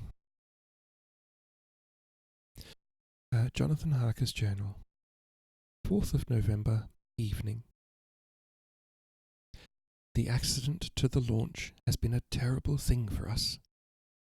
Only for it we should have overtaken the boat long ago, and by now my dear Mina would have been free. I fear to think of her off on the wolds near that horrible place. We've got horses, and we follow on the track. I note this whilst Godalming is getting ready. We have our arms. The Scani must look out if they mean to fight. Oh, if Morris and Seward were with us. We must only hope. If I write no more, goodbye, Mina. God bless and keep you. Dr. Seward's Diary, 5th of November. With the dawn, we saw the body of Scani before us, dashing away from the river with their lighter wagon. Or is it later wagon? They surrounded it in a cluster and hurried along as though beset. The snow is falling lightly, and there is a strange excitement in the air. It may be our own feelings, but the depression is strange. Far off I hear the howling of wolves. The snow brings them down from the mountains, and there are dangers to all of us, and from all sides. The horses are nearly ready, and we are soon off. We ride to death of someone. God alone knows who, or where, or what, or when, or how it may be. Dr. Van Helsing's Memorandum, 5th of November, afternoon. Same day. I am at least sane. Thank God for that mercy, at all events, though the proving it has been dreadful. When I left Madam Mina sleeping within the holy circle, I took my way back to the castle. The blacksmith hammer which I took in the carriage from Veresti was useful. Though the doors were all open, I broke them off the rusty hinges, lest some ill intent or ill chance should close them, so that being entered I might not get out. Smart. Jonathan's bitter experience served me here. By memory of his diary, I found my way to the old chapel, for I knew that here my work lay. The air was oppressive. It seemed as if there was some sulphurous fume, which at times made me dizzy. Either there was a roaring in my ears, or I heard, afar off, the howl of wolves. Then I bethought me of my dear Madam Mina, and I was in terrible plight. The dilemma had me between his horns. Her I had not dared to take into this place, but left safe from the vampire in that holy circle. Yet even there would be the wolf. I resolve me that my work lay here, and that as to the wolves, we must submit if it were God's will. At any rate, it was only death and freedom beyond. So did I choose for her. Had it but been for myself, the choice had been easy. The maw of the wolf were better to rest in than the grave of the vampire. So I must make my choice to go on with my work. I knew that there were at least 3 graves to find, graves that are inhabit. So I search, and I find one of them.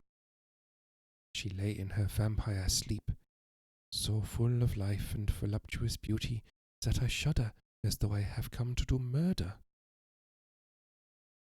Ah, I doubt not that in the old time, when such things were, many a man who set forth to do such a task as mine found at the last his heart fail him, and then his nerve.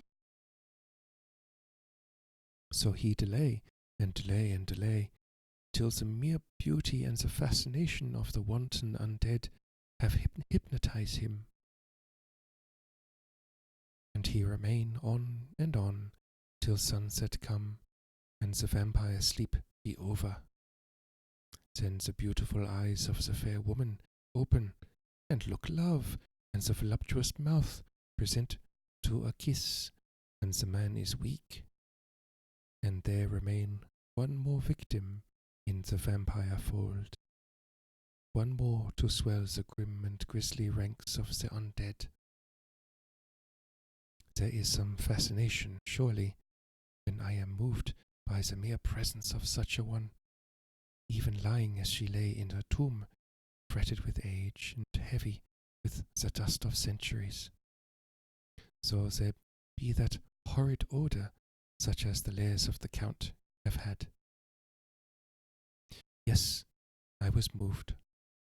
I, Van Helsing, with all my purpose and with my motive for hate. I was moved to a yearning for delay, which seemed to paralyze my faculties and to clog my very soul. It may have been that the need of natural sleep and the strange oppression of the air were beginning to overcome me.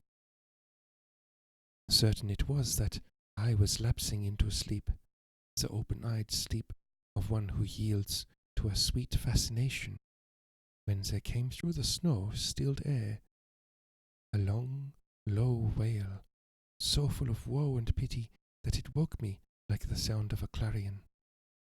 For it was the voice of my dear Madam Mina that I heard. Then I braced myself again to my horrid task, and found by wrenching away tomb tops one other of the sisters, the other dark one. I dared not pause to look on her as I had on her sister, lest once more I should begin to be in thrall. But I go on searching until, presently, I find in a high, great tomb, as if made to one much beloved, that other fair sister which, like Jonathan, I had seen to gather herself out of the atoms of the mist. She was so fair to look on, so radiantly beautiful, so exquisitely voluptuous, that the very instinct of man in me, which calls some of my sex to love and to protect one of hers, made my head whirl with new emotion. But God be thanked, that soul wail of my dear Madam Mina had not died out of my ears. And before the spell could be wrought further upon me, I had nerved myself to my wild work.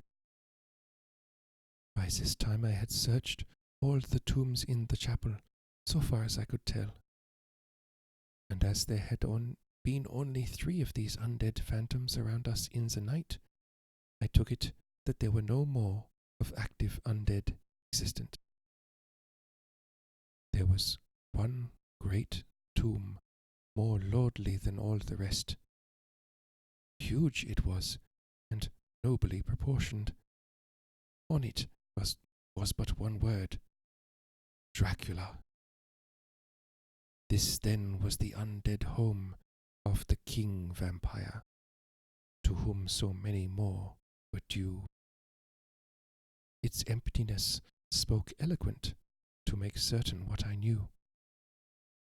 Before I began to restore these women to their dead selves through my awful work, I laid in Dracula's tomb some of the wafer, and so banished him from it, undead forever.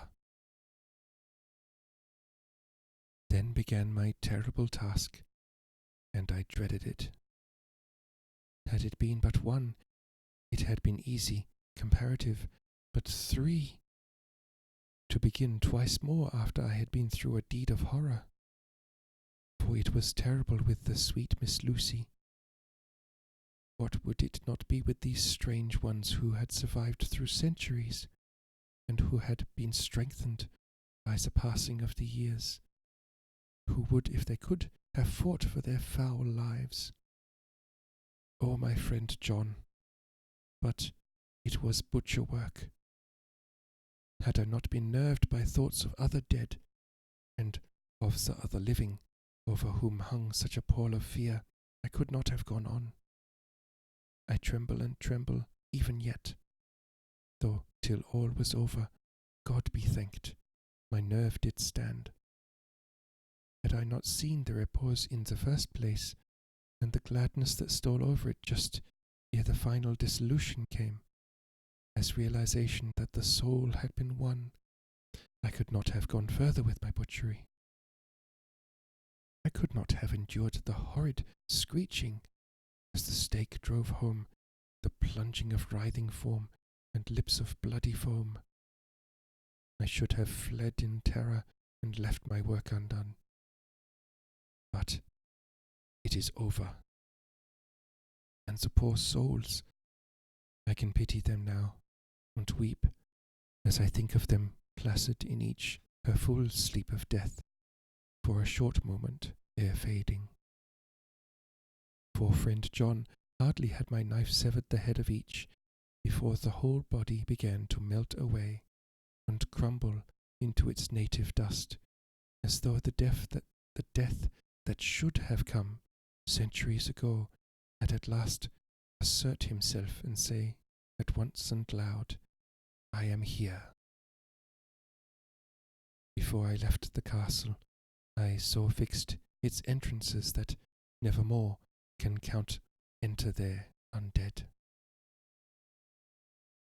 When I stepped into the circle where Madam Mina slept, she woke from her sleep and, seeing me, cried out in pain that I had endured too much.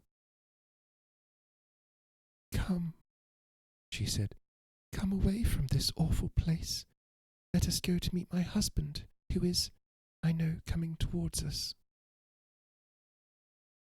She was looking thin and pale and weak, but her eyes were pure and glowed with fervour. I was glad to see her paleness and her illness, for my mind was full of the fresh horror of that ruddy vampire sleep.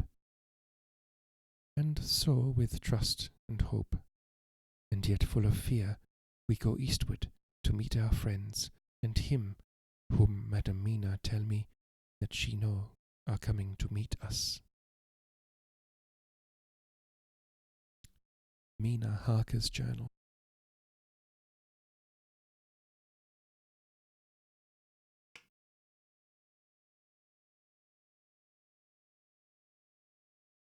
Sixth of November. It was late in the afternoon when the Professor and I took our way towards the east, whence I knew Jonathan was coming. We did not go fast, though the way was steeply downhill, for we had to take heavy rugs and wraps with us. We dared not face the possibility of being left without warmth in the cold and snow. We had to take some of our provisions too, for we were in a perfect desolation, and so far as we could see through the snowfall, there was not even the sign of habitation. When we had gone about a mile, I was tired with heavy walking and sat down to rest. Then we looked back and saw where the clear line of Dracula's castle cut the sky. For we were so deep under the hill whereon it was set that the angle of the perspective of the Carpathian mountains was far below it. We saw it in all its grandeur, perched 1,000 feet on the summit of a sheer precipice, and with seemingly a great gap between it and the steep of the adjacent mountain on any side. There was something wild and uncanny about the place. We could hear the distant howling of wolves. They were far off, but the sound, even though coming muffled through the deadening snowfall, was full of terror. I knew from the way Dr. Van Helsing was searching about that he was trying to seek some strategic point where we would be less exposed in case of attack. The rough roadway still led downwards. We could trace it through the drifted snow. In a little while, the Professor signalled to me, so I got up and joined him. He found a wonderful spot, a sort of natural hollow in a rock, with an entrance like a doorway between, between two boulders. He took me by the hand and drew me in. "See," he said, "here you will be in shelter, and if the wolves do come, I can meet them one by one." He brought in our furs and made a snug nest for me, and got out some provisions and forced them upon me. But I could not eat. To even try to do so was repulsive to me, and, much as I would have liked to please him, I could not bring myself to the attempt. He looked very sad, but did not reproach me. Taking his field glasses from the case, he stood on top of the rock and began to search the horizon. Suddenly he called out, "Look, Madam Mina, look!" I sprang up and stood beside him on the rock. He handed me his glasses and pointed. The snow was falling more heavily and swirled about fiercely, for a high wind was beginning to blow. However, there were times when there were pauses between the snow flurries, and I could see a long way round. From the height where we were, it was possible to see a great distance, and far off, beyond the white waste of snow, I could see the river lying like a black ribbon, in kinks and curls as it wound its way. Straight in front of us, and not far off, in fact, so near that I wondered we had not noticed before, came a group of mounted men hurrying along. In the midst of them was a cart, a long later wagon, which swept from side to side, like a dog's tail wagging, with each stern inequality of the road. Outlined against the snow as they were, I could see from the men's clothes that they were peasants or gypsies of some kind. 1897 chart. On the cart was a great square chest. My heart leapt as I saw it, for I felt that the end was coming. The evening was now drawing close, and well I knew that at sunset the thing which was till then imprisoned there would take new freedom, and could in any of many forms elude pursuit. In fear I turned to the professor. To my consternation, however, he was not there. An instant later I saw him below me. Round the rock he had drawn a circle, such as we had found shelter in last night. When he had completed it, he stood beside me again, saying, "At least you shall be safe here from him." He took the glasses from me, and at the next lull of the snow swept the whole space below us. "See," he said, "they come quickly. They are flogging the horses and galloping as hard as they can." He paused and went on in a hollow voice, "They are racing for the sunset. We may be too late. God's will be done." Down came another blinding rush of driving snow, and the whole landscape was blotted out. It soon passed, however, and once more his glasses were fixed on the plain. Then came a sudden cry, "Look, look, look! See, the two horsemen follow fast, coming up from the south. It must be Quincy and John. Take the glass. Look before the snow blots it all out." I took it and looked. The two men might be Dr. Seward and Mr. Morris. I knew at all events that neither of them were Jonathan. At the same time I knew that Jonathan was not far off. Looking around, I saw, on the north side of the coming party, two other men riding at breakneck speed. One of them I knew was Jonathan, and the other I took, of course, to be Lord Godalming. They too were pursuing the party with the cart. When I told the professor, he shouted in glee like a schoolboy, and after looking intently till a snowfall made sight impossible, he laid his Winchester rifle ready for use against the boulder at the opening of our shelter. "They are all converging," he said. "When the time comes, we shall have gypsies on all sides." I got out my revolver, ready to hand, for whilst we were speaking, the howling of wolves came louder and closer. When the snowstorm abated a moment, we looked again. It was strange to see the snow falling in such heavy flakes close to us, and beyond, the sun shining more and more brightly as it sank down towards the far mountain tops. Sweeping the glass all around us, I could see here and there dots moving singly and in twos and threes, and larger numbers. The wolves were gathering for their prey.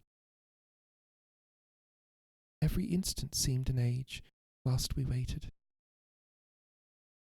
The wind came now in fierce bursts, and the snow was driven with fury as it swept upon us in circling eddies.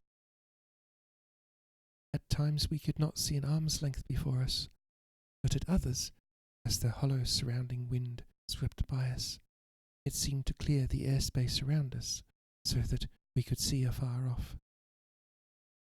We had of late been so accustomed to watch for sunrise and sunset that we knew with fair accuracy when it would be, and we knew that before long the sun would set. It was hard to believe that by our watches it was less than an hour that we waited in that rocky shelter before the various bodies began to converge close upon us. The wind came now with fiercer and more bitter sweeps, and more steadily from the north. It seemingly had driven the snow clouds from us, for with only occasional bursts the snow fell. We could distinguish clearly the individuals of each party, the pursued, the pursuers. Strangely enough, those pursued did not seem to realize, or at least to care that they were pursued. They seemed, however, to hasten with redoubled speed as the sun dropped lower and lower on the mountain tops. Closer and closer they drew. The professor and I crouched behind our rock and held our weapons ready. I could see that he was determined that they should not pass. One and all were quite unaware of our presence. All at once 2 voices shouted out, "Halt!" One was my Jonathan's, raised in a high key of passion. The other, Mr. Morris's, strong, resolute tone of quiet command. The gypsies may not have known the language, but there was no mistaking the tone, in whatever tongue the words were spoken. Instinctively, they reined in, and at the instant Lord Godalming and Jonathan dashed up at one side, and Dr. Seward and Mr. Morris on the other. The leader of the gypsies, a splendid-looking fellow who sat his horse like a centaur, waved them back, and in a fierce voice gave to his companions some word to proceed. They lashed the horses which sprang forward, but the 4 men raised their Winchester rifles, and in an unmistakable way commanded them to stop. At the same moment Dr. Van Helsing and I rose behind the rock and pointed our weapons at them. Seeing that they were surrounded, the men tightened their reins and drew up. The leader turned to them and gave a word at which every man of the gypsy party drew what weapon he carried, knife or pistol, and held himself in readiness to attack. Issue was joined in an instant. The leader, with a quick movement of his rein, threw his horse out in front and pointed first to the sun, now close down on the hilltops, then to the castle, said something which I did not understand. For answer, all 4 men of our party threw themselves from their horses and dashed towards the cart. I should have felt terrible fear at seeing Jonathan in such danger, but that the ardour of battle must have been upon me as well as the rest of them. I felt no fear, but only a wild, surging desire to do something. Seeing the quick movement of our parties, the leader of the gypsies gave a command. His men instantly formed round the cart in a sort of undisciplined endeavour, each one shouldering and pushing the other in his eagerness to carry out the order. In the midst of this I could see that Jonathan on one side of the ring of men, and Quincy on the other, were forcing a way to the cart. It was evident that they were bent on finishing their task before the sun set. Nothing seemed to stop or even hinder them. Neither the levelled weapons nor the flashing knives of the gypsies in front, nor the howling of wolves behind, appeared to even attract their attention. Jonathan's impetuosity and the manifest singleness of his purpose seemed to overawe those in front of him. Instinctively they cowered aside and let him pass. In an instant he had jumped upon the cart, and with a strength which seemed incredible, raised the great box and flung it over the wheel to the ground. In the meantime, Mr. Morris had had to use force to pass through his side of the ring of Zagani. All the time, I had been breathlessly watching Jonathan. I had, with the tail of my eye, seen him pressing desperately forward, and had seen the knives of the gypsies flash as he won a way through them, and they cut at him. He had parried with his great bowie knife, and at first I thought he too had come through in safety. But as he sprang beside Jonathan, who had by now jumped from the cart, I could see that with his left hand he was clutching at his side, and that the blood was spurting through his fingers. He did not delay, notwithstanding this, for as Jonathan, with desperate energy, attacked one end of the chest, attempting to prise off the lid with his great kukuri knife, he attacked the other frantically with his bowie. Under the efforts of both men, the lid began to yield. The nails drew with a screeching sound, and the top of the box was thrown back. By this time, the gypsies, seeing themselves covered by the Winchesters, and at the mercy of Lord Godalming and Dr. Seward, had given in, and made no further resistance. The sun was almost down upon the mountain tops, and the shadows of the whole group fell upon the snow. I saw the Count lying within the box upon the earth, some of which the rude falling from the cart had scattered over him. He was deathly pale, just like a waxen image, and the red eyes glared with the horrible, vindictive look which I knew so well, a pixie. As I looked, the eyes saw the sinking sun, and the look of hate in them turned to triumph. But on the instant came the sweep and flash of Jonathan's great knife. I shrieked as I saw it shear through the throat, whilst at the same moment Mr. Morris's bowie knife plunged into the heart. It was like a miracle, but before our very eyes, and almost in the drawing of a breath, the whole body crumbled into dust and passed from our sight.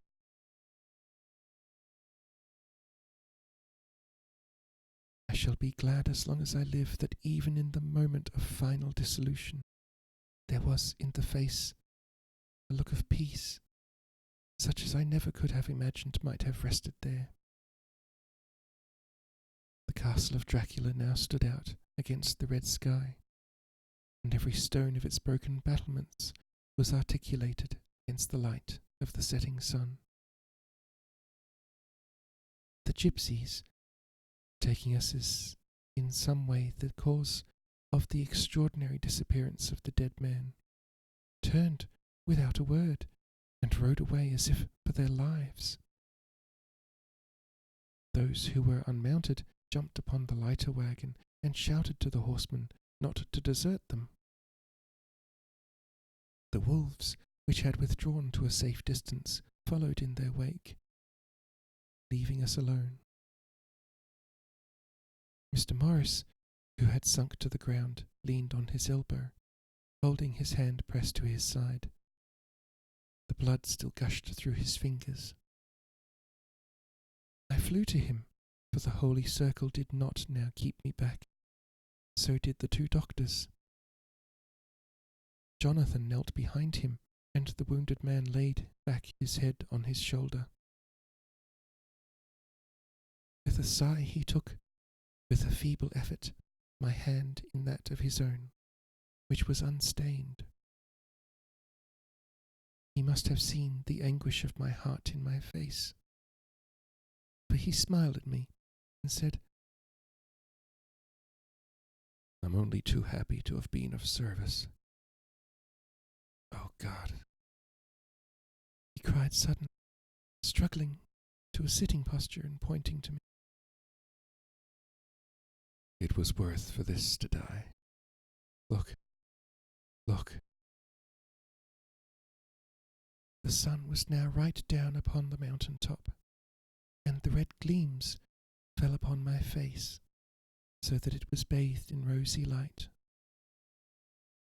With one impulse the men sank on their knees, and a deep and earnest Amen broke from all as their eyes followed the pointing of his finger.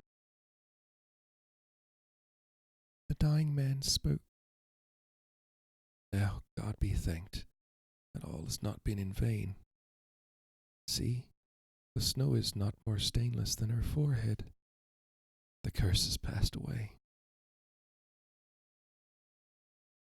And to our bitter grief, with a smile and in silence, he died, a gallant gentleman.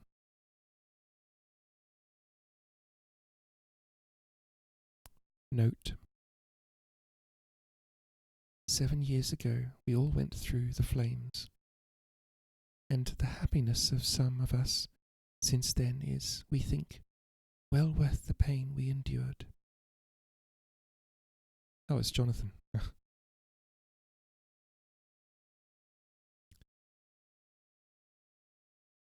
7 years ago we all went through the flames, and the happiness of some of us since then is, we think, well worth the pain we endured.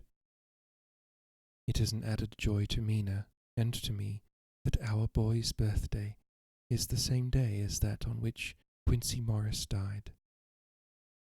His mother holds, I know, the secret belief that some of our brave friend's spirit has passed into him. His bundle of names links all our little band of men together, but we call him Quincy. In the summer of this year, we made a journey to Transylvania, and went over to the old ground which was, and is to us, so full of vivid and terrible memories. It was almost impossible to believe that the things which we had seen with our own eyes and heard with our own ears were living truths. Every trace of all that had been was blotted out. The castle stood as before, reared high above a waste of desolation. When we got home, we were talking of the old time, which we could all look back on without despair, for Godalming and Seward are both happily married.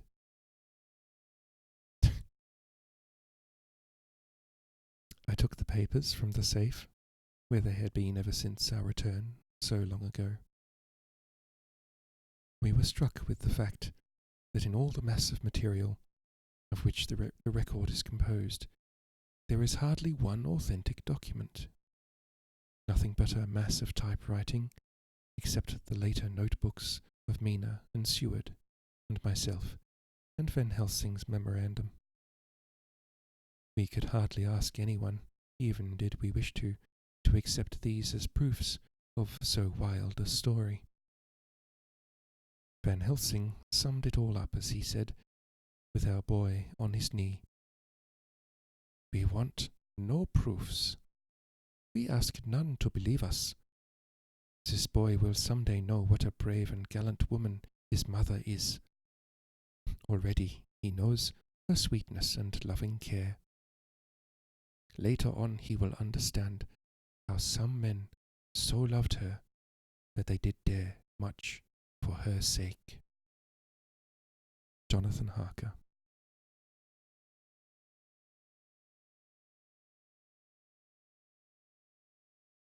The end. Yay.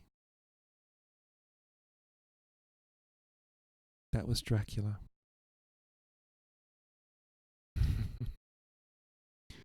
I laughed because it's one of the sentences was, when we got home we were talking of the old time, which we could all look back on without despair, for Godalming and Seward are both happily married. You could read that one of two ways.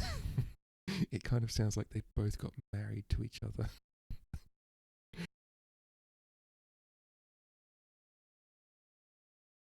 They didn't know. They're both straight manly men, but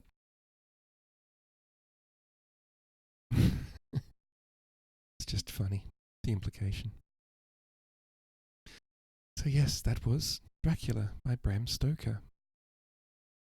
Hooray. And what the hell do I do next week?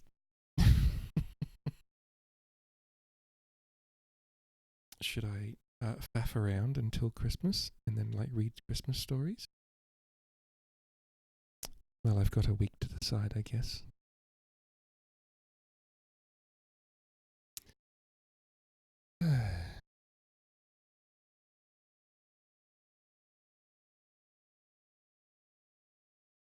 I just want to say thank you for everyone who hangs out in my stream and who watches my VODs.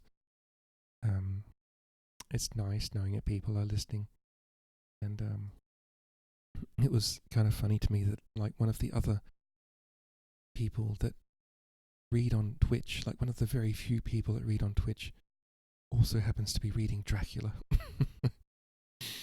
So I've shouted out Falcor many times in the stream. But today I'm going to shout out another reader who happens to be in the stream.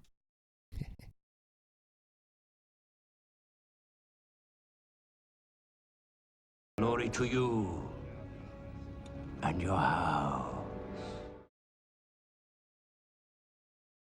Glory to you, Pixie, says Gowron. Yes, Pixie reads on Sundays and does other streams. Glory to you. Thank you, Forrest, for being here. Thank you for the pets. Oh, it started raining again. That's perfect. I'm going to raid Ari today. Probably. We're watching DS9 right now. Oh, that's fantastic. I like the Klingon. I like Worf's story in DS9. You have snow? Put pictures in. Or put a picture in Discord, please. I want to see the snow. Also, if any of you want kittens, I raided Mountain Settler yesterday. And those kittens must be the sleepiest kittens I've ever seen.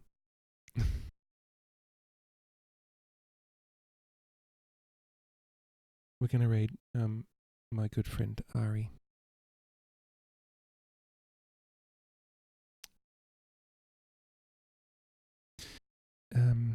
Yes. Raid. We have some rage commands. Yay. Yes, and I'm going to raid Ari, then I'm going to get maybe a small snack and a drink, and then contemplate my next stream, whenever that's going to be. I'm definitely going to stream Tuesday and Wednesday next week.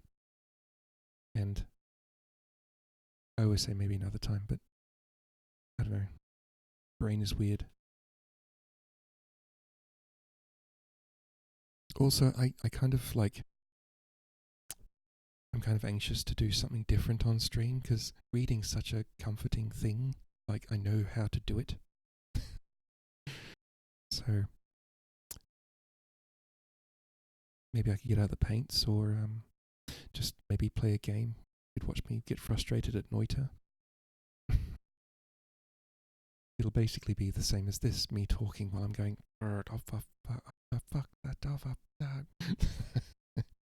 no. Saying a lot of that sort of thing. Anyway, let's read Ari.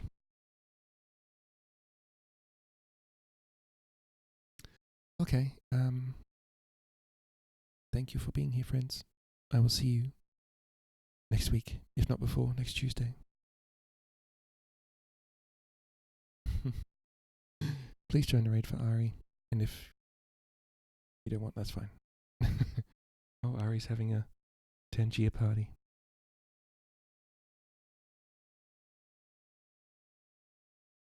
Okay, I'll let the raid count down a bit, and then I'll hit the button.